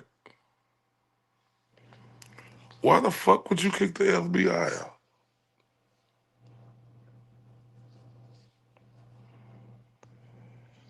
Man, I'm so lost in the sauce on why this case ain't bigger than what it is. Damn, do people care?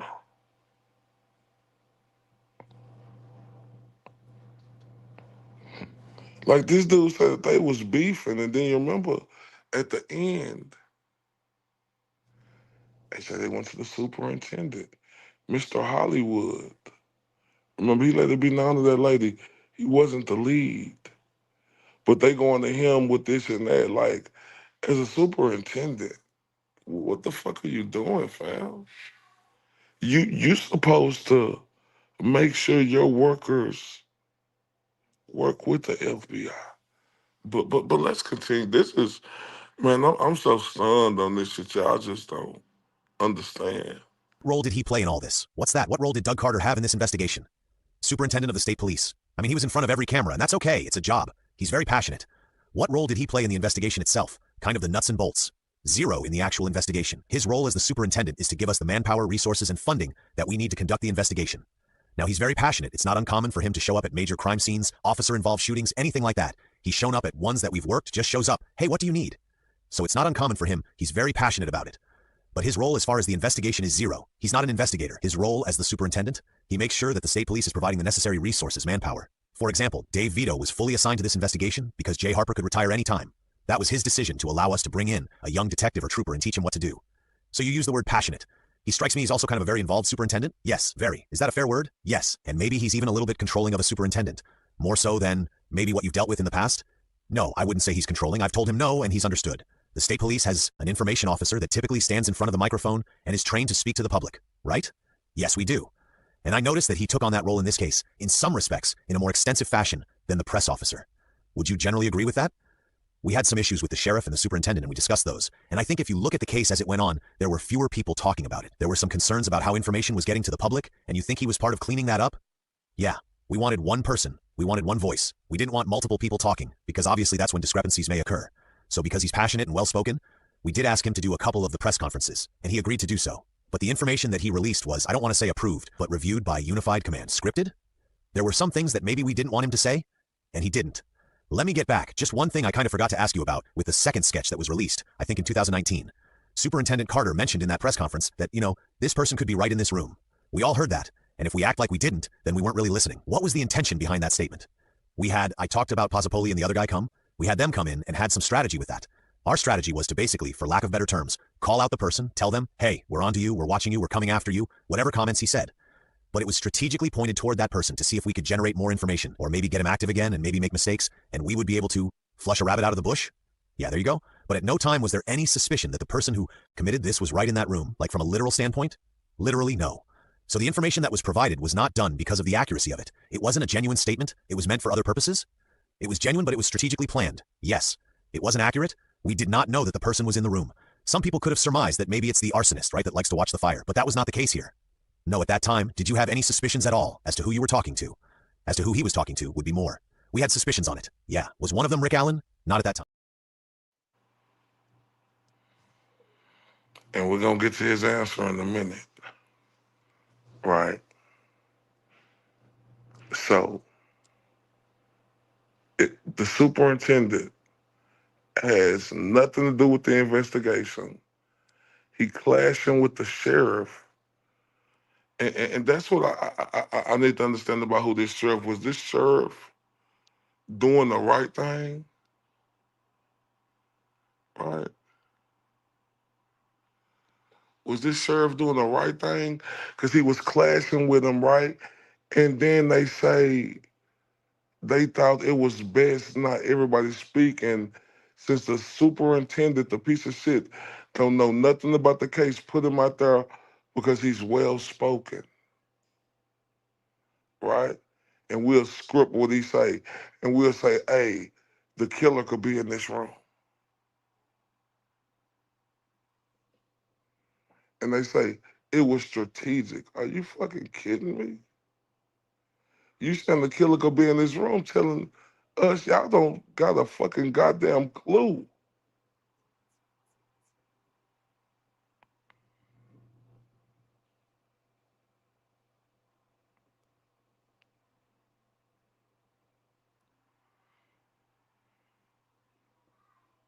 Oh, y'all.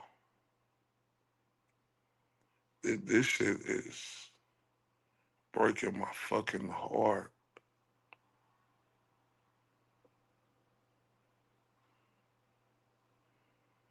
This fucking Carter dude didn't know nothing, no investigation, but they say he liked to show up.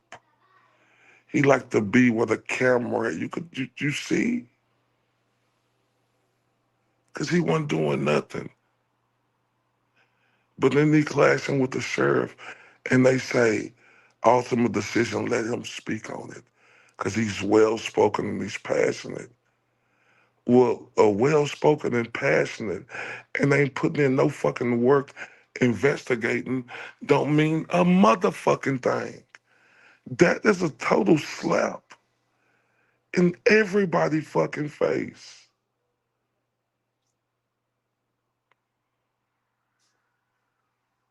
Well-spoken about what? When you don't know shit. You see he was really fucking illiterate, saying some dumbass shit like the killer could be right here in the room. That's not well spoken, right? Remember I told y'all earlier, that's AZZHOLMAN saying that, right? So guess what? He's a better speaker than AZZHOLMAN, as you could tell by listening to this deposition part 2. Because AZZHOLMAN is telling us everything.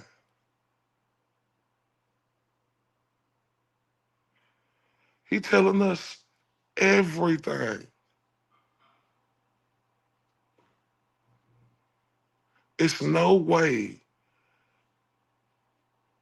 that fucking Carter should have been there because he's a fucking goof. The killer could be right here in this room. And the families was in there, I think. Why the fuck would you say that? And I'm glad I done learned as much as I learned, right? Because y'all, this Wednesday, right, shout out to the beautiful Bugs and True Crime Keith. You know, they're going to welcome me to their platform. You know, where Cranks and Free Karen Reed come together to fuck shit up. Introduction of our Delphi series with Ray from Dallas. And I'm so excited about that. So y'all make sure y'all show up. I'm going to keep talking about it because y'all know I'm going to be on her every day with this shit.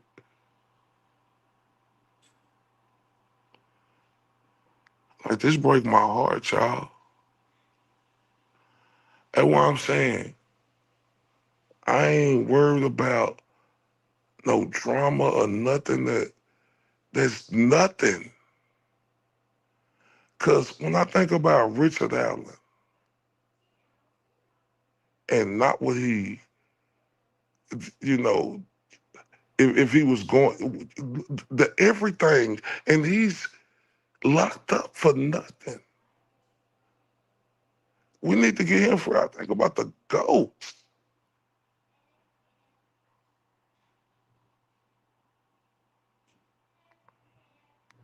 I think about the GOAT. That's where my mind is at.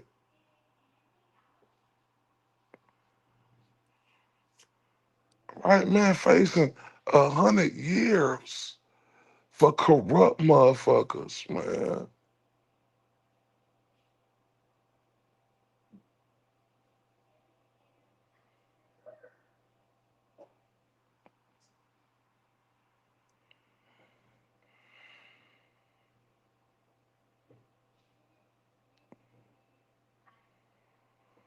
And just not with it.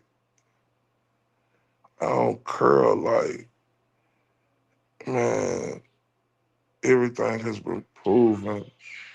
Like, and it's been the truth. Like, the GOAT did, it been, so I don't even care about that dumbass, bitch ass mark shit that happened because we know it's falsified.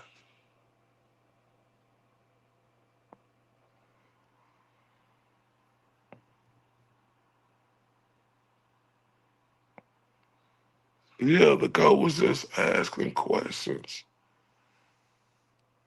And that's why I fuck with the GOAT, the OG, because they expose that bullshit. I don't even know why it's still getting talked about.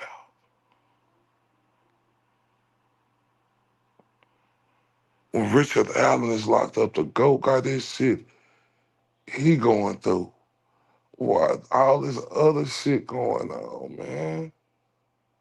I ain't into that. I'm into this shit right here. That's why I tell everybody, when you think about anything, you get an attitude about it, you going through something, man, think about Richard Allen, what he actually literally going through. And think about the GOAT, what he going through.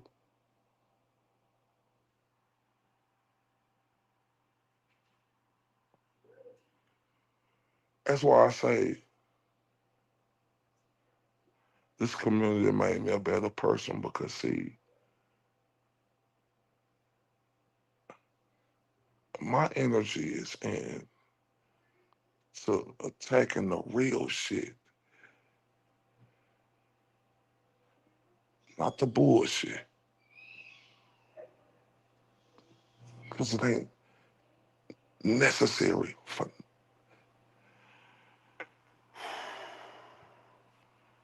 Man, Catherine, we are blessed, man.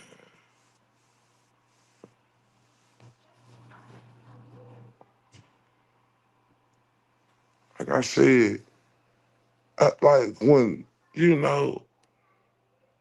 it's like, when you talk about drama, that's what everybody want. But when I came in, my drama was going at people trying to go against the grain. That's what that drama was.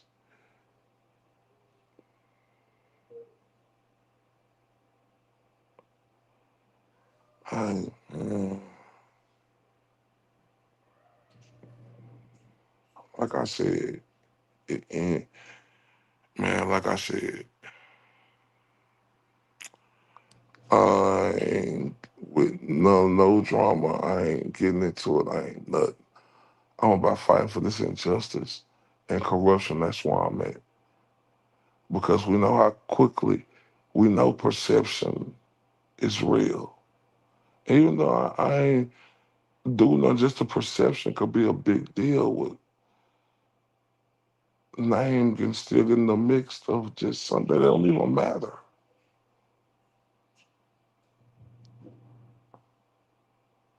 Don't even matter.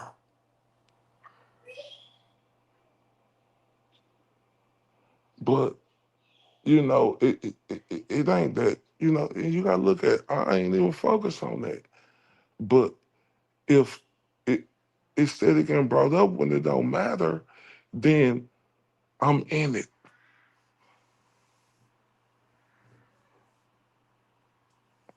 That's all I was doing. And that's why I say, man, I don't care about nothing but friend the GOAT, friend Richard Allen, and anything else that come up. That's more important. But it's just like, let's be the truth. I was made to be the drama. I was. And I was protecting the house. And then it just flipped on me. And no need to even get mixed of the situation. I didn't apologize because you just got to apologize from the bottom of your heart to clear the way. But I can honestly admit, it's a lot of times I shouldn't even apologize. But being a bigger person, I did that. I accepted that. Even if I know I wasn't wrong, but that don't matter.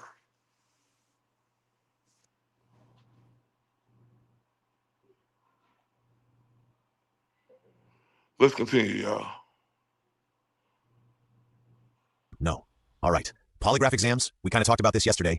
Can you just tell me real quick who it is that conducted polygraph exams? Okay, now this is the good part. This one will be a good part. when like somebody said, this deposition just get worse and worse. And we got a lot more parts. This is part 2, right? Now they're going to talk about the polygraphs. Man, that's why I say, how the hell did Richard Allen go to jail? How the hell did he get convicted? Watch this. This should break everybody's heart. Hearing this. Pay attention. I ask everybody. No. All right. Polygraph exams, we kind of talked about this yesterday. Can you just tell me real quick who it is that you know conducted polygraph exams in this case, just the ones that you're aware of? Steph Thompson, who's deceased now. I can't think of the Peru guy. Collins. Matt Collins. I believe Steve Mullen did a couple early. Is Mr. Collins out of Peru? Well, he covers Peru, but I don't think he's out of Peru. I don't think Peru has. He's one of your guys? Yeah, Steve is. Who else? Mullen, you said? I thought Steve Mullen may have done a couple early on. He is a polygrapher, but I may be wrong on that, but I know he did. I'm cutting you off because I'm a little impatient in life, not with you at this point. No, you're good. Anybody else you can think of? There were other agencies. John Eager, I believe, from West Lafayette PD. Don or John? Jon? Eager? Okay, off the top of my head, I know Steph and Matt did the majority of them. You use polygraphs in the course of your profession all the time, right? Yes, and I think now we're kind of talking about things that you and I have some common familiarity with. In my experience, and correct me if I'm wrong, one of the most common uses of them is in like sex cases where you've got allegations of molest or things like that. Is that a fair assessment? Yeah, it's a fair assessment. I seem to see the trend more than residential entry cases or burglary cases. Yes.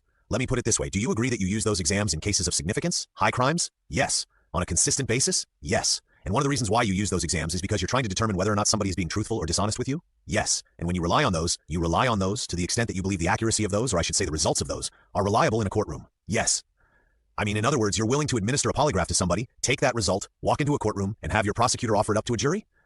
If it's stipulated, yes. And your confidence in that process is so much so that you're willing to support that approach? My opinion is a polygraph is a tool that we use for, like you said, to determine if the polygrapher is going to tell us whether they detect deception. But we still use it as a tool to go back and interview and re-interview to let the person know that they're being deceptive, and the tests show that. Maybe kind of use it like the Reed process, right? Right, it's a tool. I haven't thought about that. It's a tool. I'm being a little bit wordy. I guess what I'm saying is that tool, you believe, in the course of your employment, that tool generates reliable enough results to walk into a courtroom and offer it up in somebody's trial? Yes. I mean, if it didn't, you wouldn't promote that kind of behavior, right? Correct. So in this case, we're not going to get into all this every person you've polygraphed. That's not the point of today. Were you specifically involved in any polygraph examinations where you were sitting there kind of watching, observing, and sharing information in that context? One, tell me who that was. Tony Klein, where did that occur? Peru. And was this, give me some general time frame, pre-COVID, during COVID? I'd have to look at the report to tell you. A couple of years ago? Oh yeah. Okay. Was this around the same time that I believe it was Trooper Vito, and there was a female officer that were kind of working the Keegan Klein angle? Two separate investigations. The female worked at 2017, and then Vito picked it up in, 2019.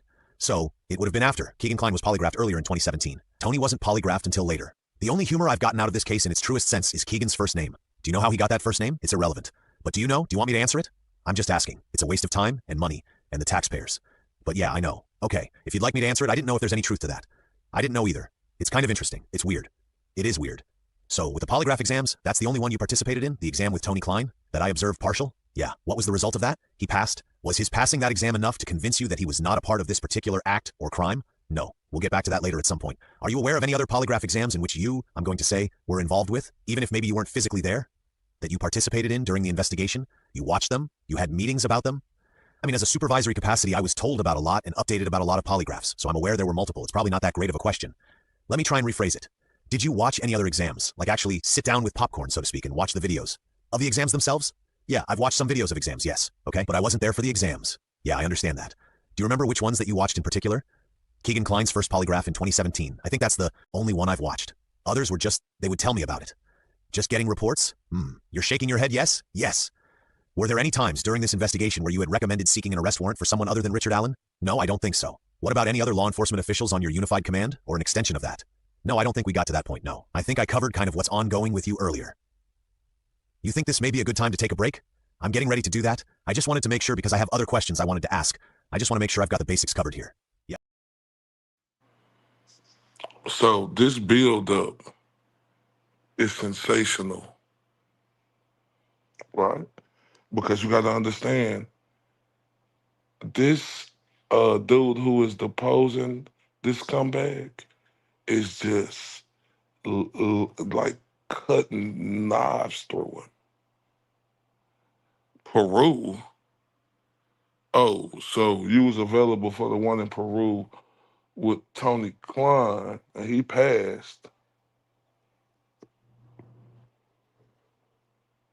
but you just looked at something else and you say you looked at Cleveland, right? And then you know what's crazy? So the craziest part, this fucking idiot talking about, you know what's funny? How Keegan got his name? Bitch, we don't give a fuck about how Keegan got his name, right?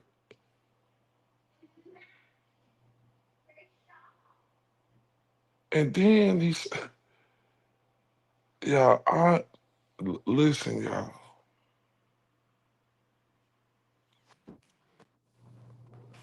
Listen, y'all. It's finna get bad. Like, when this dude said, let's take a break, that was just the lead up, right? That was just the lead up. Now watch him, watch him work in that lead up. Yeah, let's take a break. A recess was taken. We're back on the record. State versus Richard Allen. We took kind of a short lunch break, and we're still in the process of conducting the deposition of Officer Holman. Officer Holman, I just had obviously over the break, I had a couple of thoughts come to mind that I didn't ask you about. One of them is we talked about voice analysis earlier. Do you remember talking about that? I do. Let's kind of revisit that. So with this particular video, I've forgotten now, 43 seconds, is that right? Sounds about right. We're all talking about the same video from the High Bridge? Yes. Is that the only video that you're aware exists? Yes. And is that the totality of the video? Yes. In that video, there were some words that were spoken. Down the hill were kind of the most notable ones. You're generally familiar with that? I am. Was there ever any conclusions drawn about who it was that was speaking those words? The words that you mentioned? Yes. About hey girls down the hill? Yeah. The person on the bridge that they encountered, which we believe is Richard Allen. And do you agree with me that when you watch that video, that there's really no way to tell if the person on the bridge is actually speaking words from a movement standpoint?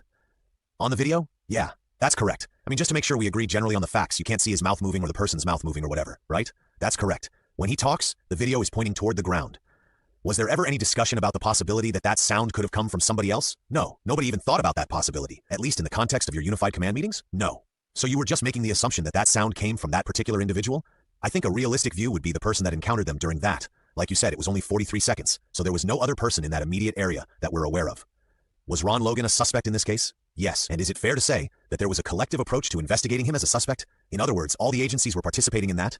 Yes. He was garnering that much interest, basically, that you were kind of throwing all your resources at that? Yes. Was there a point in time when Ron Logan was definitively excluded as a suspect in this case? I believe so. Yes. When did that occur? I don't know the exact time, but he obviously becomes a prime suspect when we find 2 homicide victims on your property. So therefore, we started looking into Ron Logan. A collective. And again, this is me as a supervisor. I did not interview him. I may remember some people that did. I didn't participate in the search warrant, although I went there took the guy's water, whatever.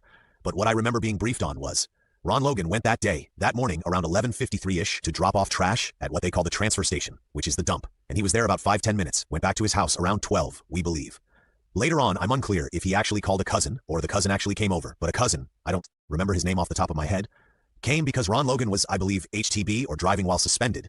He was on probation. He would drive anyway, and he would always have a cover story if he got caught or whatever. He ended up going to a fish store in Lafayette where they have him buying some fish. And I think the time was off. I think it was 4:44 was the time of the receipt or whatever. It might have been that they didn't change the clocks, so it might have been closer to 5:55. But then he went back home, made some comments on his phone dump. We see that he is telling people that he got new fish and put them in the aquarium and letting them acclimate. So with all that, it would have been very difficult with the time frame for him to be able to go out there and do redaction here. Did you ever discover that he had any connection with either one of these girls? No. Or my client? No. Was there any forensic evidence that in any way connected him with that scene? No. No evidence whatsoever. Whether it be like DNA evidence or fingerprints or even digital forensic evidence. No. Do you recall administering a polygraph or him participating in a polygraph? I remember he did participate. I don't remember. I think it was John Eager, and he used a different technique that wasn't approved by the FBI and state police, and they were like, let's not have him do polygraphs anymore. He did a few, but I don't know what the technique is because I'm not a polygraph examiner, but I know we stopped using Mr. Eager because of that. He was adamant that he was showing deception on some of the questions, but we'd have to get that report. I wasn't involved in that. So Mr. Eager was used. Was he only used for this purpose, this one polygraph, or did he do others? No, I believe he did some others, and he was using a different technique. And eventually after reviewing, I didn't, but after other officers reviewed it, they said, hey, this isn't right. They talked to, I think, Matt Collins and Seth Thompson and some other polygraph examiners, and they said, he's using this different technique, it's not reliable. Who did this guy work for? West Lafayette PD. How long had he worked for them? I don't know. Probably a while. So the West Lafayette Police Department was using a polygraph examiner that was employing a technique that was not acceptable to other examiners that you worked with. That's correct. Now, I don't know if he used that during their investigations. Is he still working there? Yes? Yes. You'll never use him again, right? Because of what you learned about this circumstance, right? And we try to use our own. It's just more convenient. Is it okay if we take a break for a minute? Remember, y'all see the setup. Like he said, this dude who been working at a place for a long time, Ron Logan failed, I think, his polygraph, I think. And they tried to blame it on a technique he used and said, oh, why are you, some other officer, what the fuck are y'all talking about? Excuse me?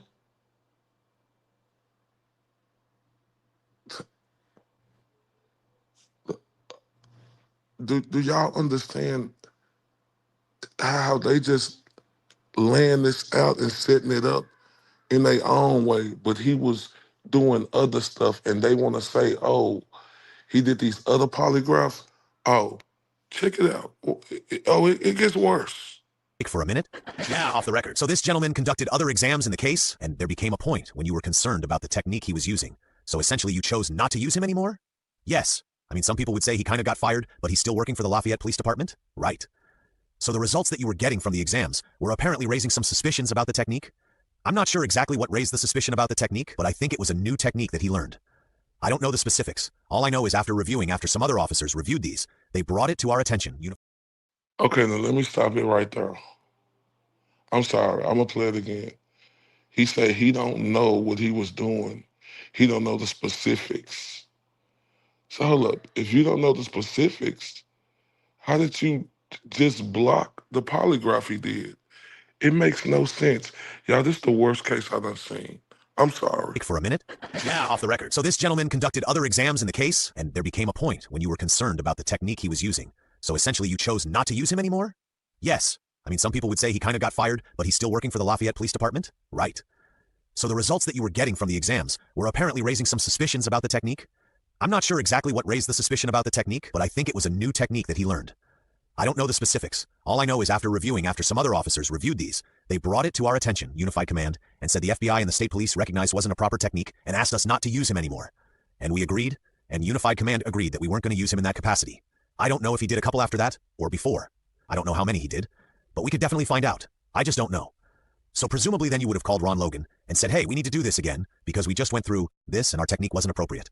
I think as the investigation furthered with the information I already told you, we didn't feel it necessary to do another polygraph. We had enough information that wouldn't put him in that R. It would have been very, very, very, very, very difficult for him to be able to be in all those places. So you didn't re-examine him? Not to my knowledge. You didn't even try, really? No, I don't think so. Did you talk to his son only one time? I never talked to his son.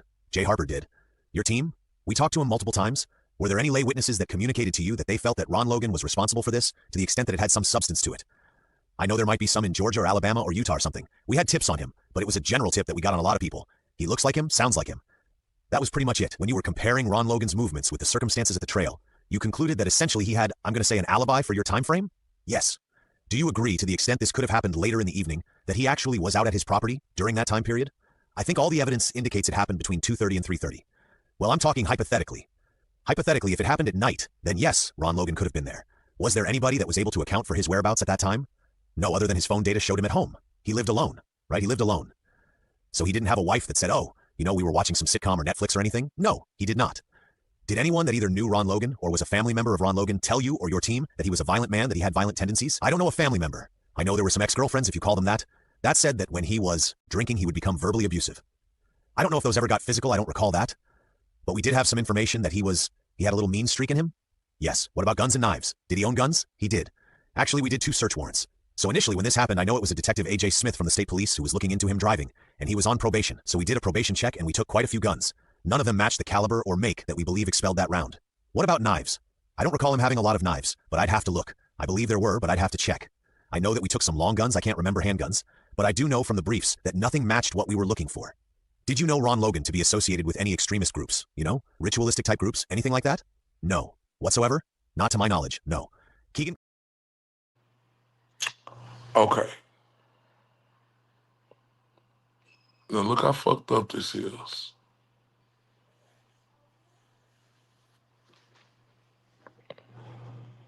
The girls were found on his property.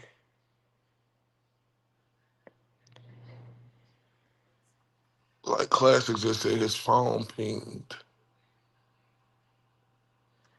He beat his girlfriend. He's a violent criminal, right? he failed his polygraph, and they try to tell us, oh, we don't like that. Well, okay, so you say he failed it because of the technique. Did you try to do another one? No, because we didn't think we needed to do one, right? Because we felt like we had enough. And who came up with that decision? Our unified team. Oh, that means the fucking Odenism team.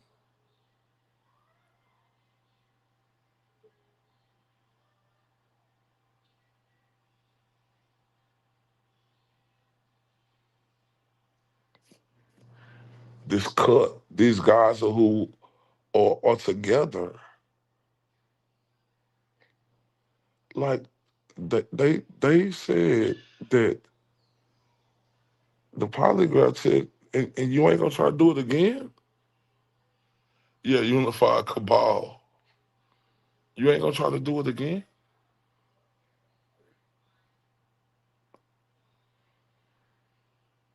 Oh, wait, this so fucked up.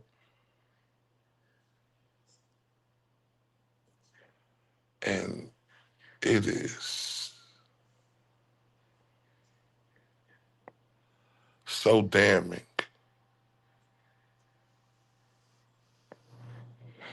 All right. That's why it really break my heart that, drama, and I wasn't even on no drama. I was just protecting the house, but that get more attention than real shit.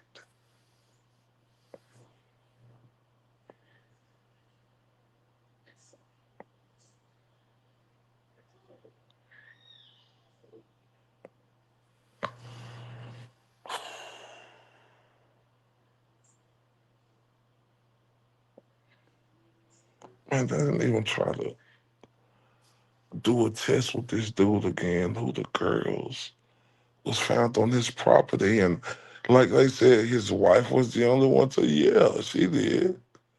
So, just, her word. Man,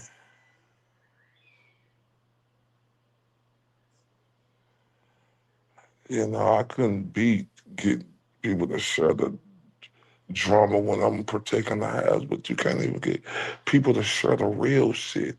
This shit really means something.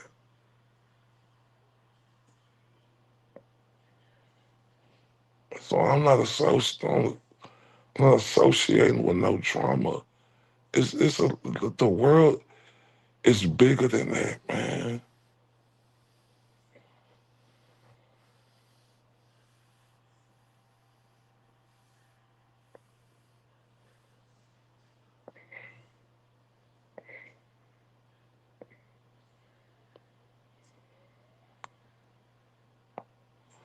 The drama is going at these bitch ass motherfuckers like Doug, bitch ass Carter, and ass Holman, and everybody who did this. They stopped working with the FBI. They blocked them out.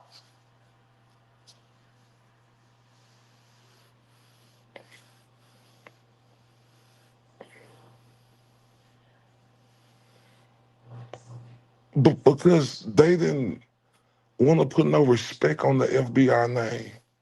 It's called the cover up. Then they brought Lizard Man in, who just basically dismissed them. And they say, oh, we gonna have him as, you know, the front man. And he don't know he ain't doing no investigating, he don't know nothing. But hey, he a great talker and he passionate. Unbelievable. And then the bastard say he could be in the room. Was that 2 years later? Like, are you fucking kidding me?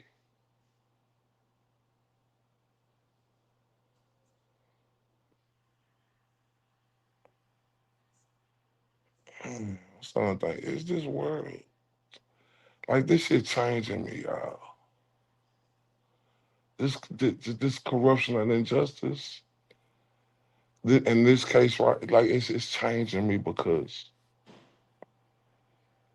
it makes me, I'm angry as shit, but I'm motivated. And it brings a clearer picture into what's bigger.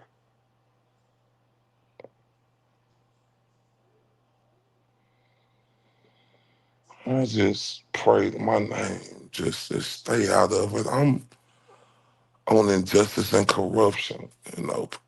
That's what I'm on. I'm on free Richard Allen, free to go, man. Cause this is the most fucked up shit I done seen.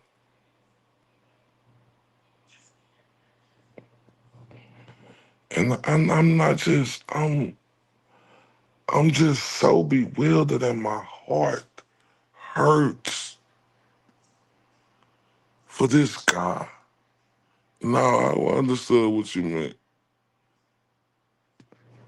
My heart hurt. It hurt for the goat and what he going through.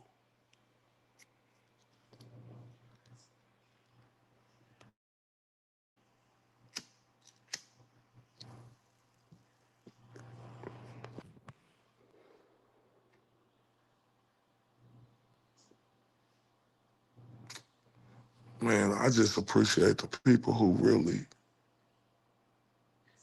rock with me. Like, cause I go just as hard at this real shit as I was protecting the house. But it's just,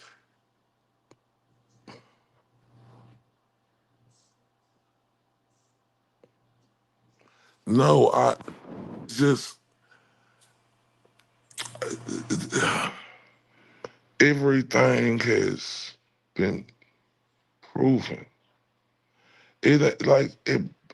Motherfuckers is liars and it's out there.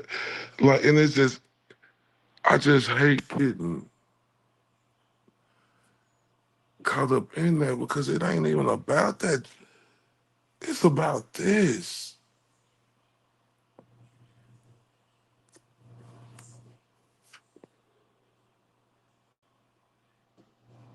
Damn, man.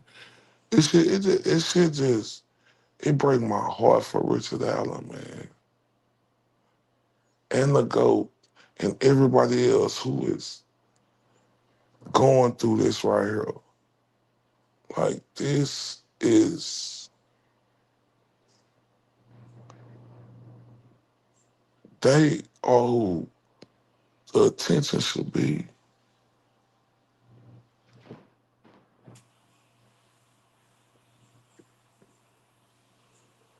Oh, wait, man.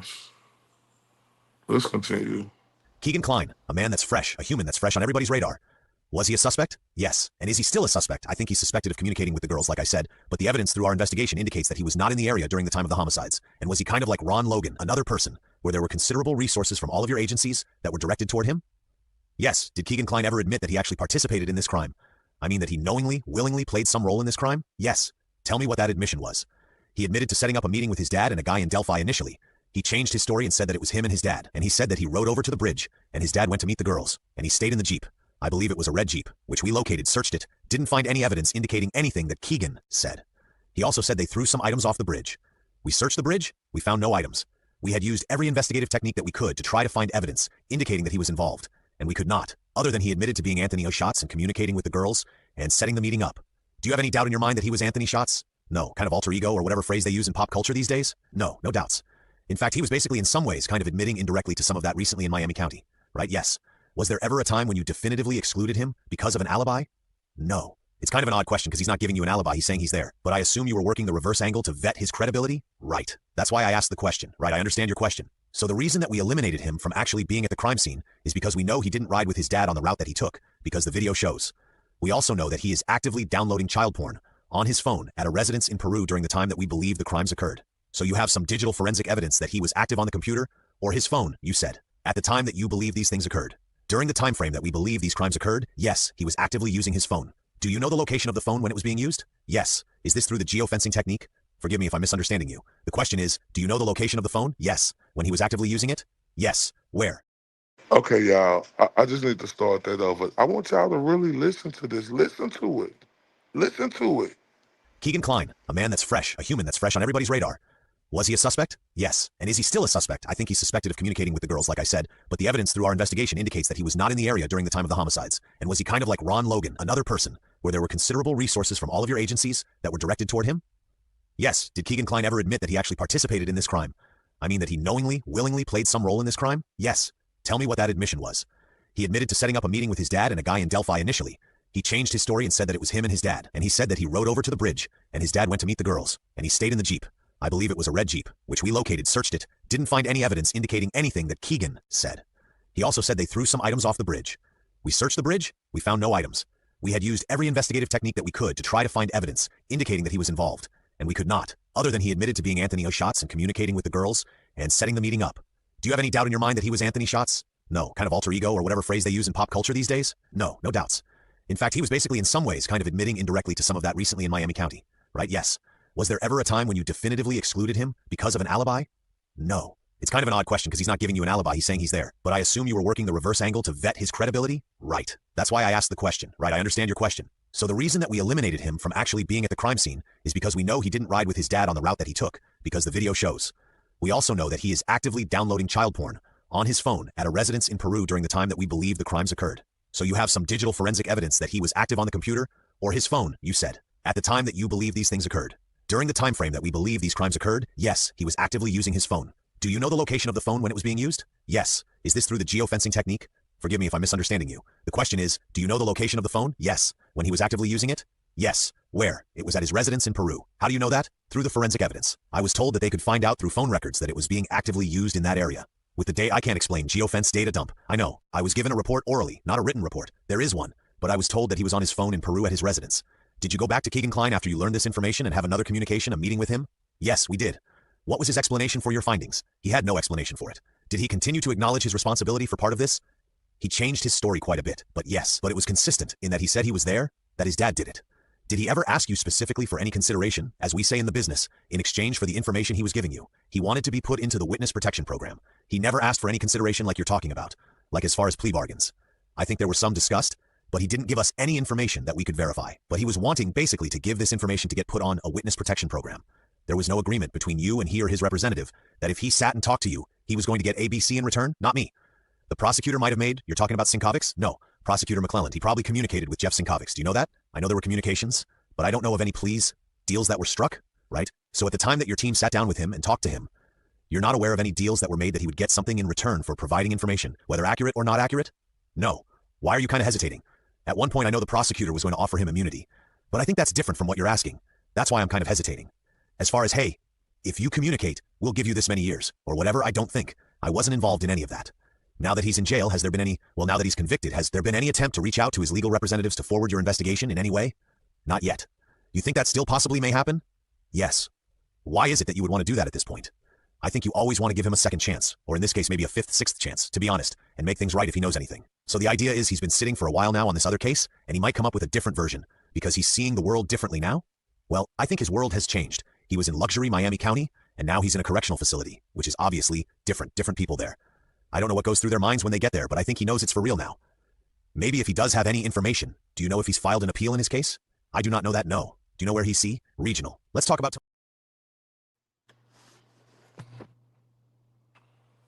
Boy, this is...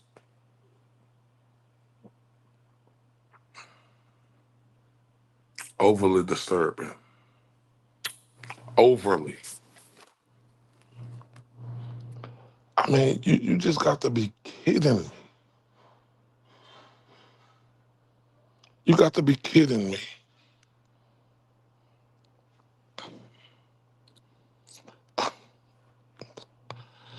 I mean, y'all. I mean, what? Oh, wait.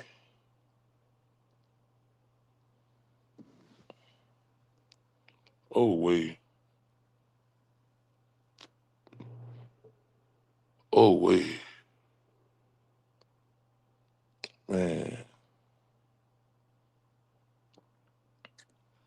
why don't more people care about this case? It is mind-boggling to me.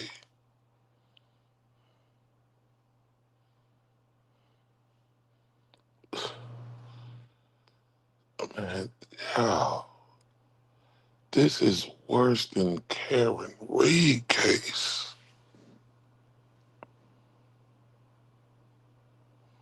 Yeah, seriously, on what world is downloading that as an alibi? Exactly.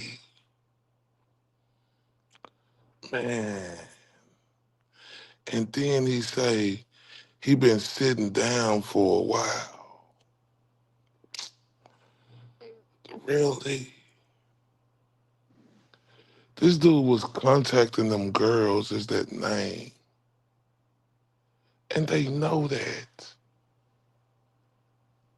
And they just saying that all of that means nothing.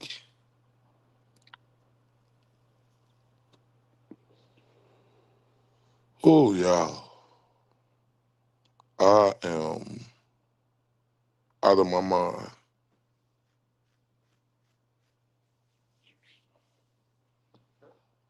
Oh, he's in Peru. We believe he in Peru. His dad, they lying. Why you don't play like that? And then you got contact with him, and like he, this is, I am.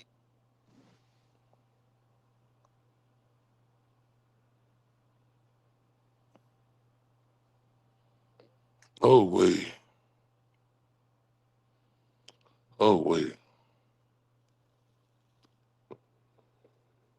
oh wait. I'm speechless. But Libby's sister Kelsey contacted of the 13 and didn't say anything. Then denied that she messaged him. Oh my. Mm, mm, mm. I didn't know that either.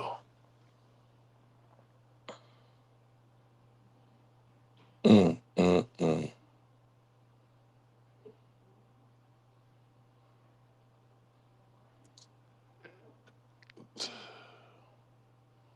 This is a this is something that I'm just bewildered about, y'all. I'm bewildered, and the shit is it fucking hurt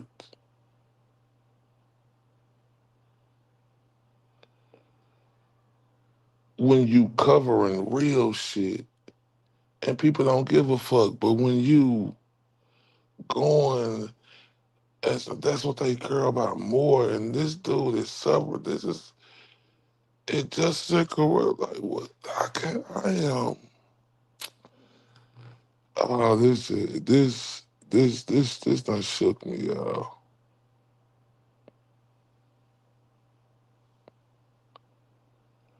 Because it's just like the reality of just it feel like a sucker punch.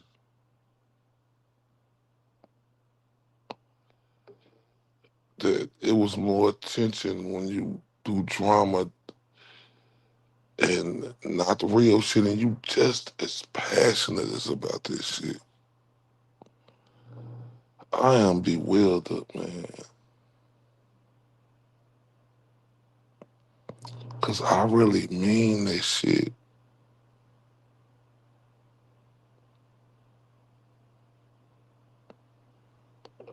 And I can't believe it. I'm just,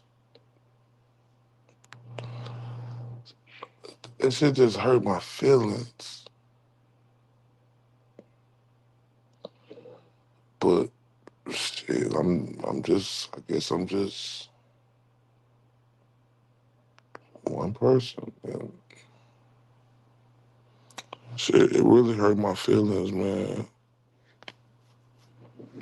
Cause I'm so locked in on this community, like injustice and corruption. And I done said I am done with, I ain't speaking on nothing. I'm through it. It's like trying to keep the peace, telling everybody I'm okay. You know, it's like, and then it's just the okay thing. It's okay. But when I was doing it, boy, I got trampled. You know, and it's just a difference. And if people can't see the reality and just look at that for what it is, then I don't know. I wonder why it was a big deal with me when I was doing the right thing, right? And you know, but then it's not a big deal. Like, I mean, it was a. I've been drama free for a long time. They started the drama, no drama. I've been. It's cool when you do it. It's a problem when I do it.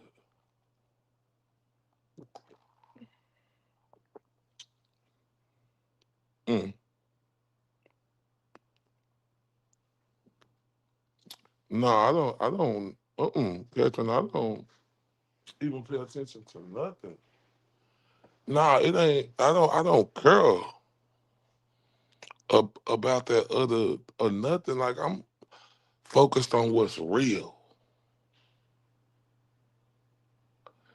and this injustice and corruption. And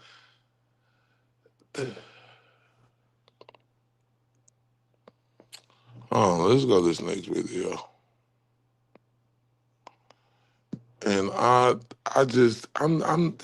ain't part. You gonna hear my anger go at these motherfuckers in the Richard Allen case, the fucking judges and motherfuckers in the GOAT case. Like, that's the energy that,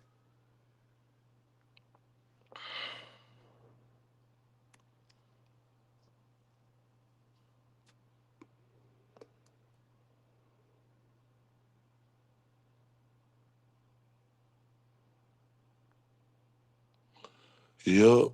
And it's never got Bob Gibbons, man. Shout out to Bob, man. Bob and Allie, the dynamic duo of Defensive Diaries, man. Man, I don't know. It just make you,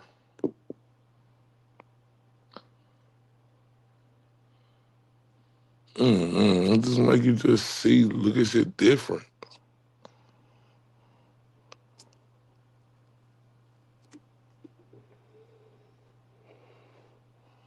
Look at people different. Like,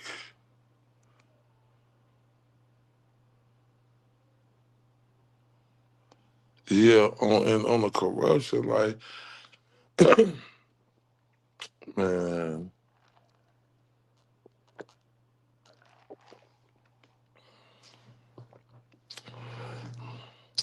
it's so easy for me to just get on here and talk shit, all the shit that's been said, but it's not worth it. It don't mean nothing. Like, real shit mean more. It's easy for me to get on here and do that.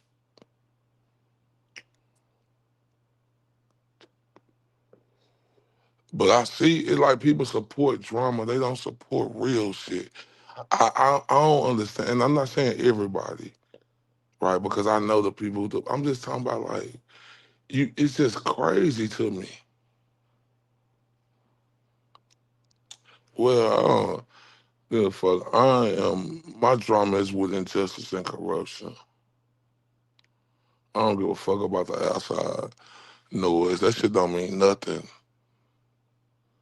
man, because what Richard Allen going through, what the GOAT going through, a lot of other people, you know, Michael Proctor, bitch ass, you know, the racist bigot, him and Sean Good and that whole place down there. You don't know how many cases from, you know, just get unturned. And you know what? Even doing the right thing, you don't even get no kudos for that. I don't even get no kudos for trying to, people don't, I mean, people don't respect that.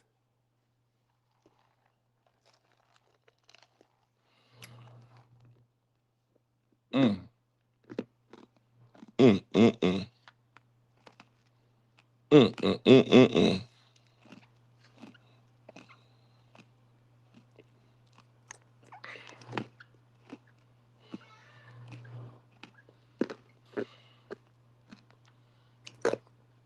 When I got my foot in the ground, you know I'm finna bring another story of a mother and a father got arrested. Black fucking stupid bitch ass couple. And I respect YouTube Classic and everybody, man.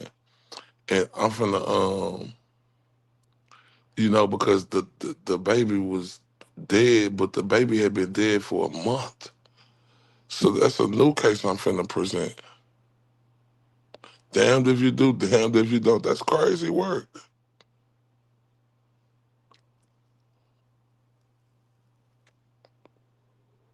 That's crazy work. But that's the focus. Like, and that's what it's just crazy. It's just unexplainable, but you know.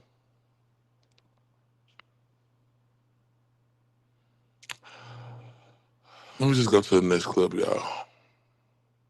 Let's talk about Tony Klein. Was he a suspect in the case at any point? Yes. And all these agencies still working his angle too? Yes. Was there a point in time when he was definitively excluded? I think so. I mean, we exhausted all other efforts. Tell me how that happened. At this time, with the information we have, we can't put him in Delphi or on the bridge. Through the forensic evidence that we got through the digital phone data, he also was given a polygraph, and there's no evidence. We searched his house, we searched his phones, like I said, and there's no evidence indicating his involvement. Did he have an alibi on that particular day that you were able to confirm? I don't recall. I think he had an alibi, but I can't recall. Dave Vito would be a great person to ask about anything Keegan and Tony Klein related. Do you recall him taking a polygraph? I do. What do you recall the result to be? Like I said earlier, he passed the polygraph. Or did I say that earlier? I thought I did. You referenced it, but I don't remember what you said. Yeah, was this polygraph conducted by this examiner in Lafayette? No, it was not. New technique? No. It was Matt Collins, I believe, with the state police. Was Tony Klein cooperating with you at all times during the investigation? Not all times, but I don't think any defendant cooperates all the time. Tell me what you remember about him not cooperating. I mean, he showed up and we talked to him. He lied to us quite a bit about... We had surveillance on him. And when we called him, he said he was working when he was actually out in his garage drinking a beer. Because we had surveillance on him. So he lied to us. So I think that's not cooperative. If you're lying to the police, I don't think you're cooperating. He lied to you about little stuff? Little stuff. Yeah. Multiple times when we confronted him about his involvement, he would stop cooperating, or just get up and walk out. Things like that. I can't remember if we got consent to search his house, or if we had a search warrant. I believe it was a search warrant. Did you ever know, was there ever any, I'll call it forensic connection between Tony Klein and these girls? Digital forensic information? No. Were you able to determine definitively that Tony Klein was not utilizing his son's digital devices? No. There's still that possibility? That is a possibility. Those two were living in the same house? A short period of time. Yeah, they were living together during that time frame. But then Kagan moved out. And when you say during that time frame in the weeks leading up to this circumstance? Yes. The February 13th incident? Yes. Do you know, or is there any information that suggests that Keegan Klein had any kind of hate kind of hate groups, extremist groups, anything of that nature? Not to my knowledge, no. Again, I guess the same questions with regard to Tony Klein. Not to my knowledge, no. What about Dave Liebert? Do you know Dave Liebert? Personally, no. Oh, wow. Yeah, I didn't. Yeah, they didn't like Geo, but now the Geo is good. It's good. Like, this is crazy work, man. This shit is just so fucking disappointing to me, man. That this case got a conviction that it even went to that. Like, this is crazy, man. Let me get to this last clip of this. Tony Klein. Not to my knowledge, no. What about Dave Liebert? Do you know Dave Liebert? Personally, no. Was Dave Liebert ever a suspect in this case? Yes. And tell me why he was a suspect. Location where he lived. We called him the gatekeeper. There's a gate that you have to access to go back to Weber's property. And when we were out there, when we were following up the investigation, other officers were like, this guy is the gatekeeper because he would let them in out of that. He was interviewed, and I don't recall by who. His wife was interviewed. He cooperated for the most part until we asked for consent on a couple of things. I do believe we searched his residence. I'd have to refer to reports to tell you anything about that search. Offered him a polygraph, and I think he denied taking the polygraph. That's all I know about that. So when you say he wasn't cooperative, one of the things was the polygraph? Yes. Help me out here a little bit. Maybe you can answer this. So that road, you said he was the gatekeeper, right? That road that goes back, I guess kind of to the north-northeast, I think, towards the river, and then goes more towards the east. I think it kind of winds around the bank. It's platted as a county road. Is it your opinion that that's a private drive? That's what I believe. I know there's a sign there, but I've seen people put signs up in their yard when they didn't have the right to do that. Let me ask you this question. Have you dealt with access to that roadway? I've had access to it. I've been there, but I always thought it was a private drive to Mr. Weber's house. Were you getting permission to go on there when you were? Yes. Or were you just going on because I'm a police officer? No. We would contact the Webbers. I believe the mom has a different name, so Brad Weber, and his mom is remarried, but I can't remember her name. But we would always call them and ask them, and they told us anytime we needed to go there. They didn't like the media and other people going out there. But law enforcement, they pretty much would cooperate and let us go out there anytime. But common courtesy, we would always try to notify them when we were going. Did Dave Liebert have an alibi that day? Yes. I believe his wife. They were together at home? Yes. So he was in the vicinity for sure? Shaking your head, yes. Your position is, his alibi was, his wife saw him sitting on the couch or whatever? I don't know the exact specifics, but yes. Did you ask her to take a polygraph? Me personally, no. Whoever was the investigators, I believe they did, and neither one of them. I'd have to look at a list, but off the top of my head, I don't think either one of them took a polygraph. Do you know if you asked her, and maybe I missed this, but you asked her and she wasn't willing, or she just did? I think they obtained an attorney, and the attorney advised them not to, or if I recall. Are you familiar with hate groups, extremist groups that Dave Liebert was associated with? No.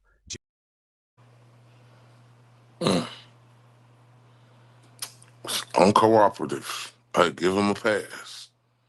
Rick cooperative. He get railroaded. This is unbelievable.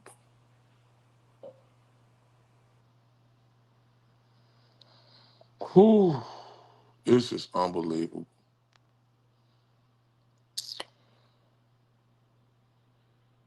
Man.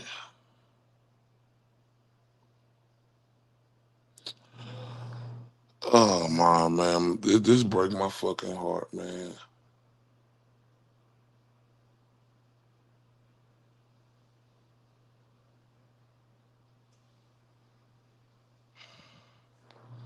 Just like it break my heart, like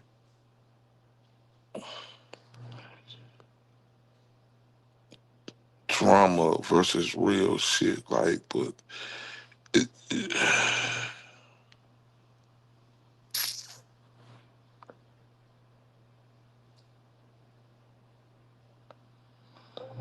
but I appreciate everybody, man.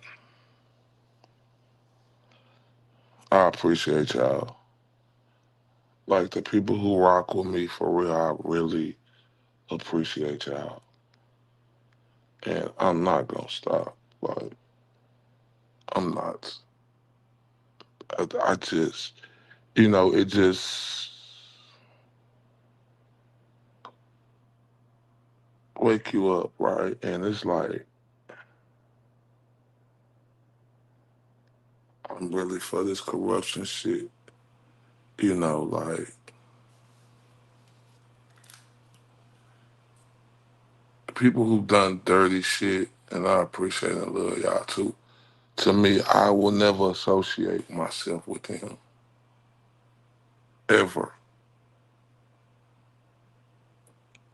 Right?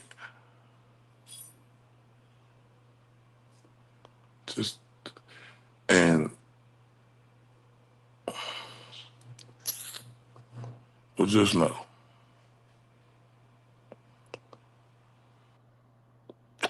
It mean everything. You know,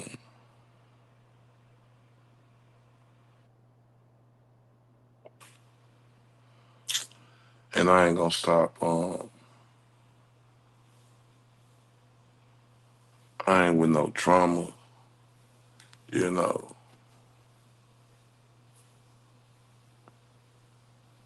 I ain't with none of that shit. And I just wish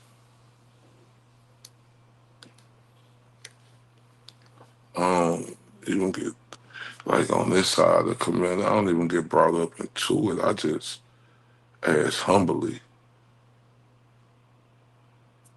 cause it ain't nothing to bring. Man, I just ask humbly.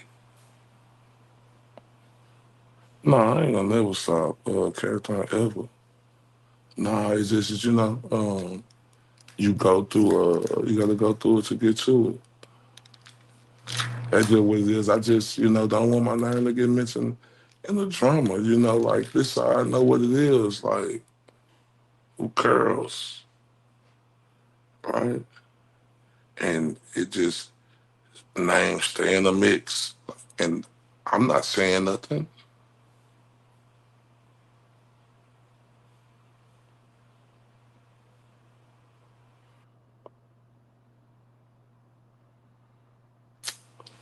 I ain't, gonna be on no drama or nothing, man. I'm focused on this injustice and corruption, man.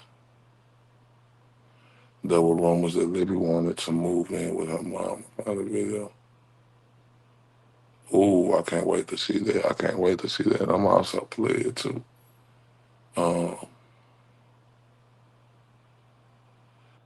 Yeah, I appreciate y'all. Like I say, you know, it break my heart what Richard Allen going through. And, you know, the respect ain't getting put on that like it will on trauma. And when you just as passionate about it, right? You know, people don't, they'll share the drama, but they won't share the real shit to spread the word. Crazy work. Like I put up said, because people hype the video of the first deposition today. Like, I'm like, damn. I don't think that nobody did, but it was a drama, boy. They was sharing it, hyping it, doing all that. And it's that same fucking energy. But this really is some real shit.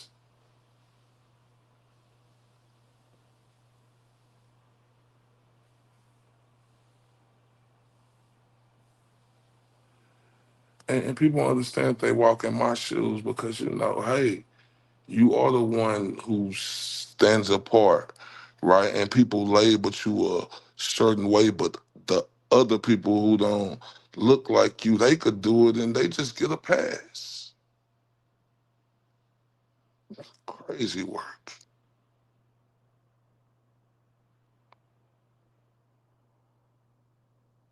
Crazy work.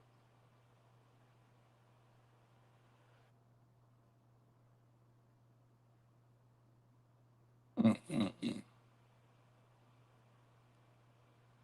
Like it's easy to be on drama when your name get mentioned, but when you know it don't mean nothing, and you know it's a bigger picture.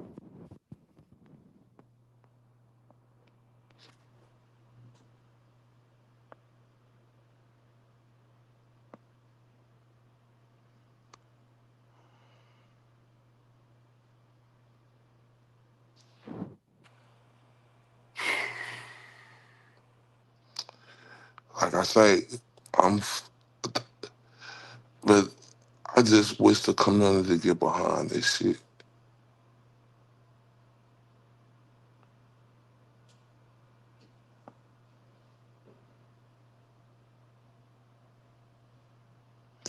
Oh no, I'm just saying, you know, a lot of other people who speak to you and say hi and be like, "What's up?" You know, and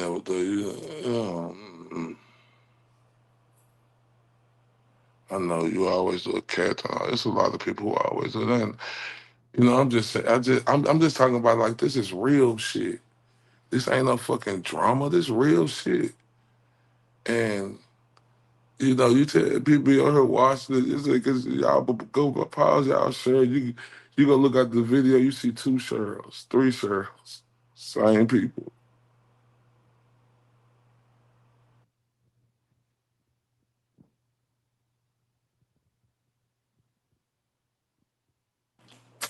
But I love y'all to death, man. I see y'all soon. Y'all have a great rest of y'all night.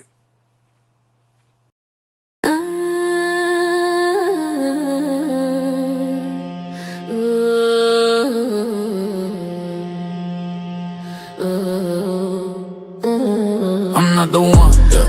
I'm the right one, I'm the right one, yeah. I'm the right one, yeah. I'm the right one, yeah.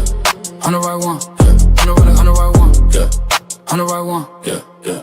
I'm not the one, I'm the right one. I walk in like a bird, cold, look clear, aim. You wanna smoke, I heard it. You talk big, all wordy, all bark, no bite. You can't win this fight. I seen your hand shake when the room got quiet. I don't need a threat, I bring it, then I write, yeah.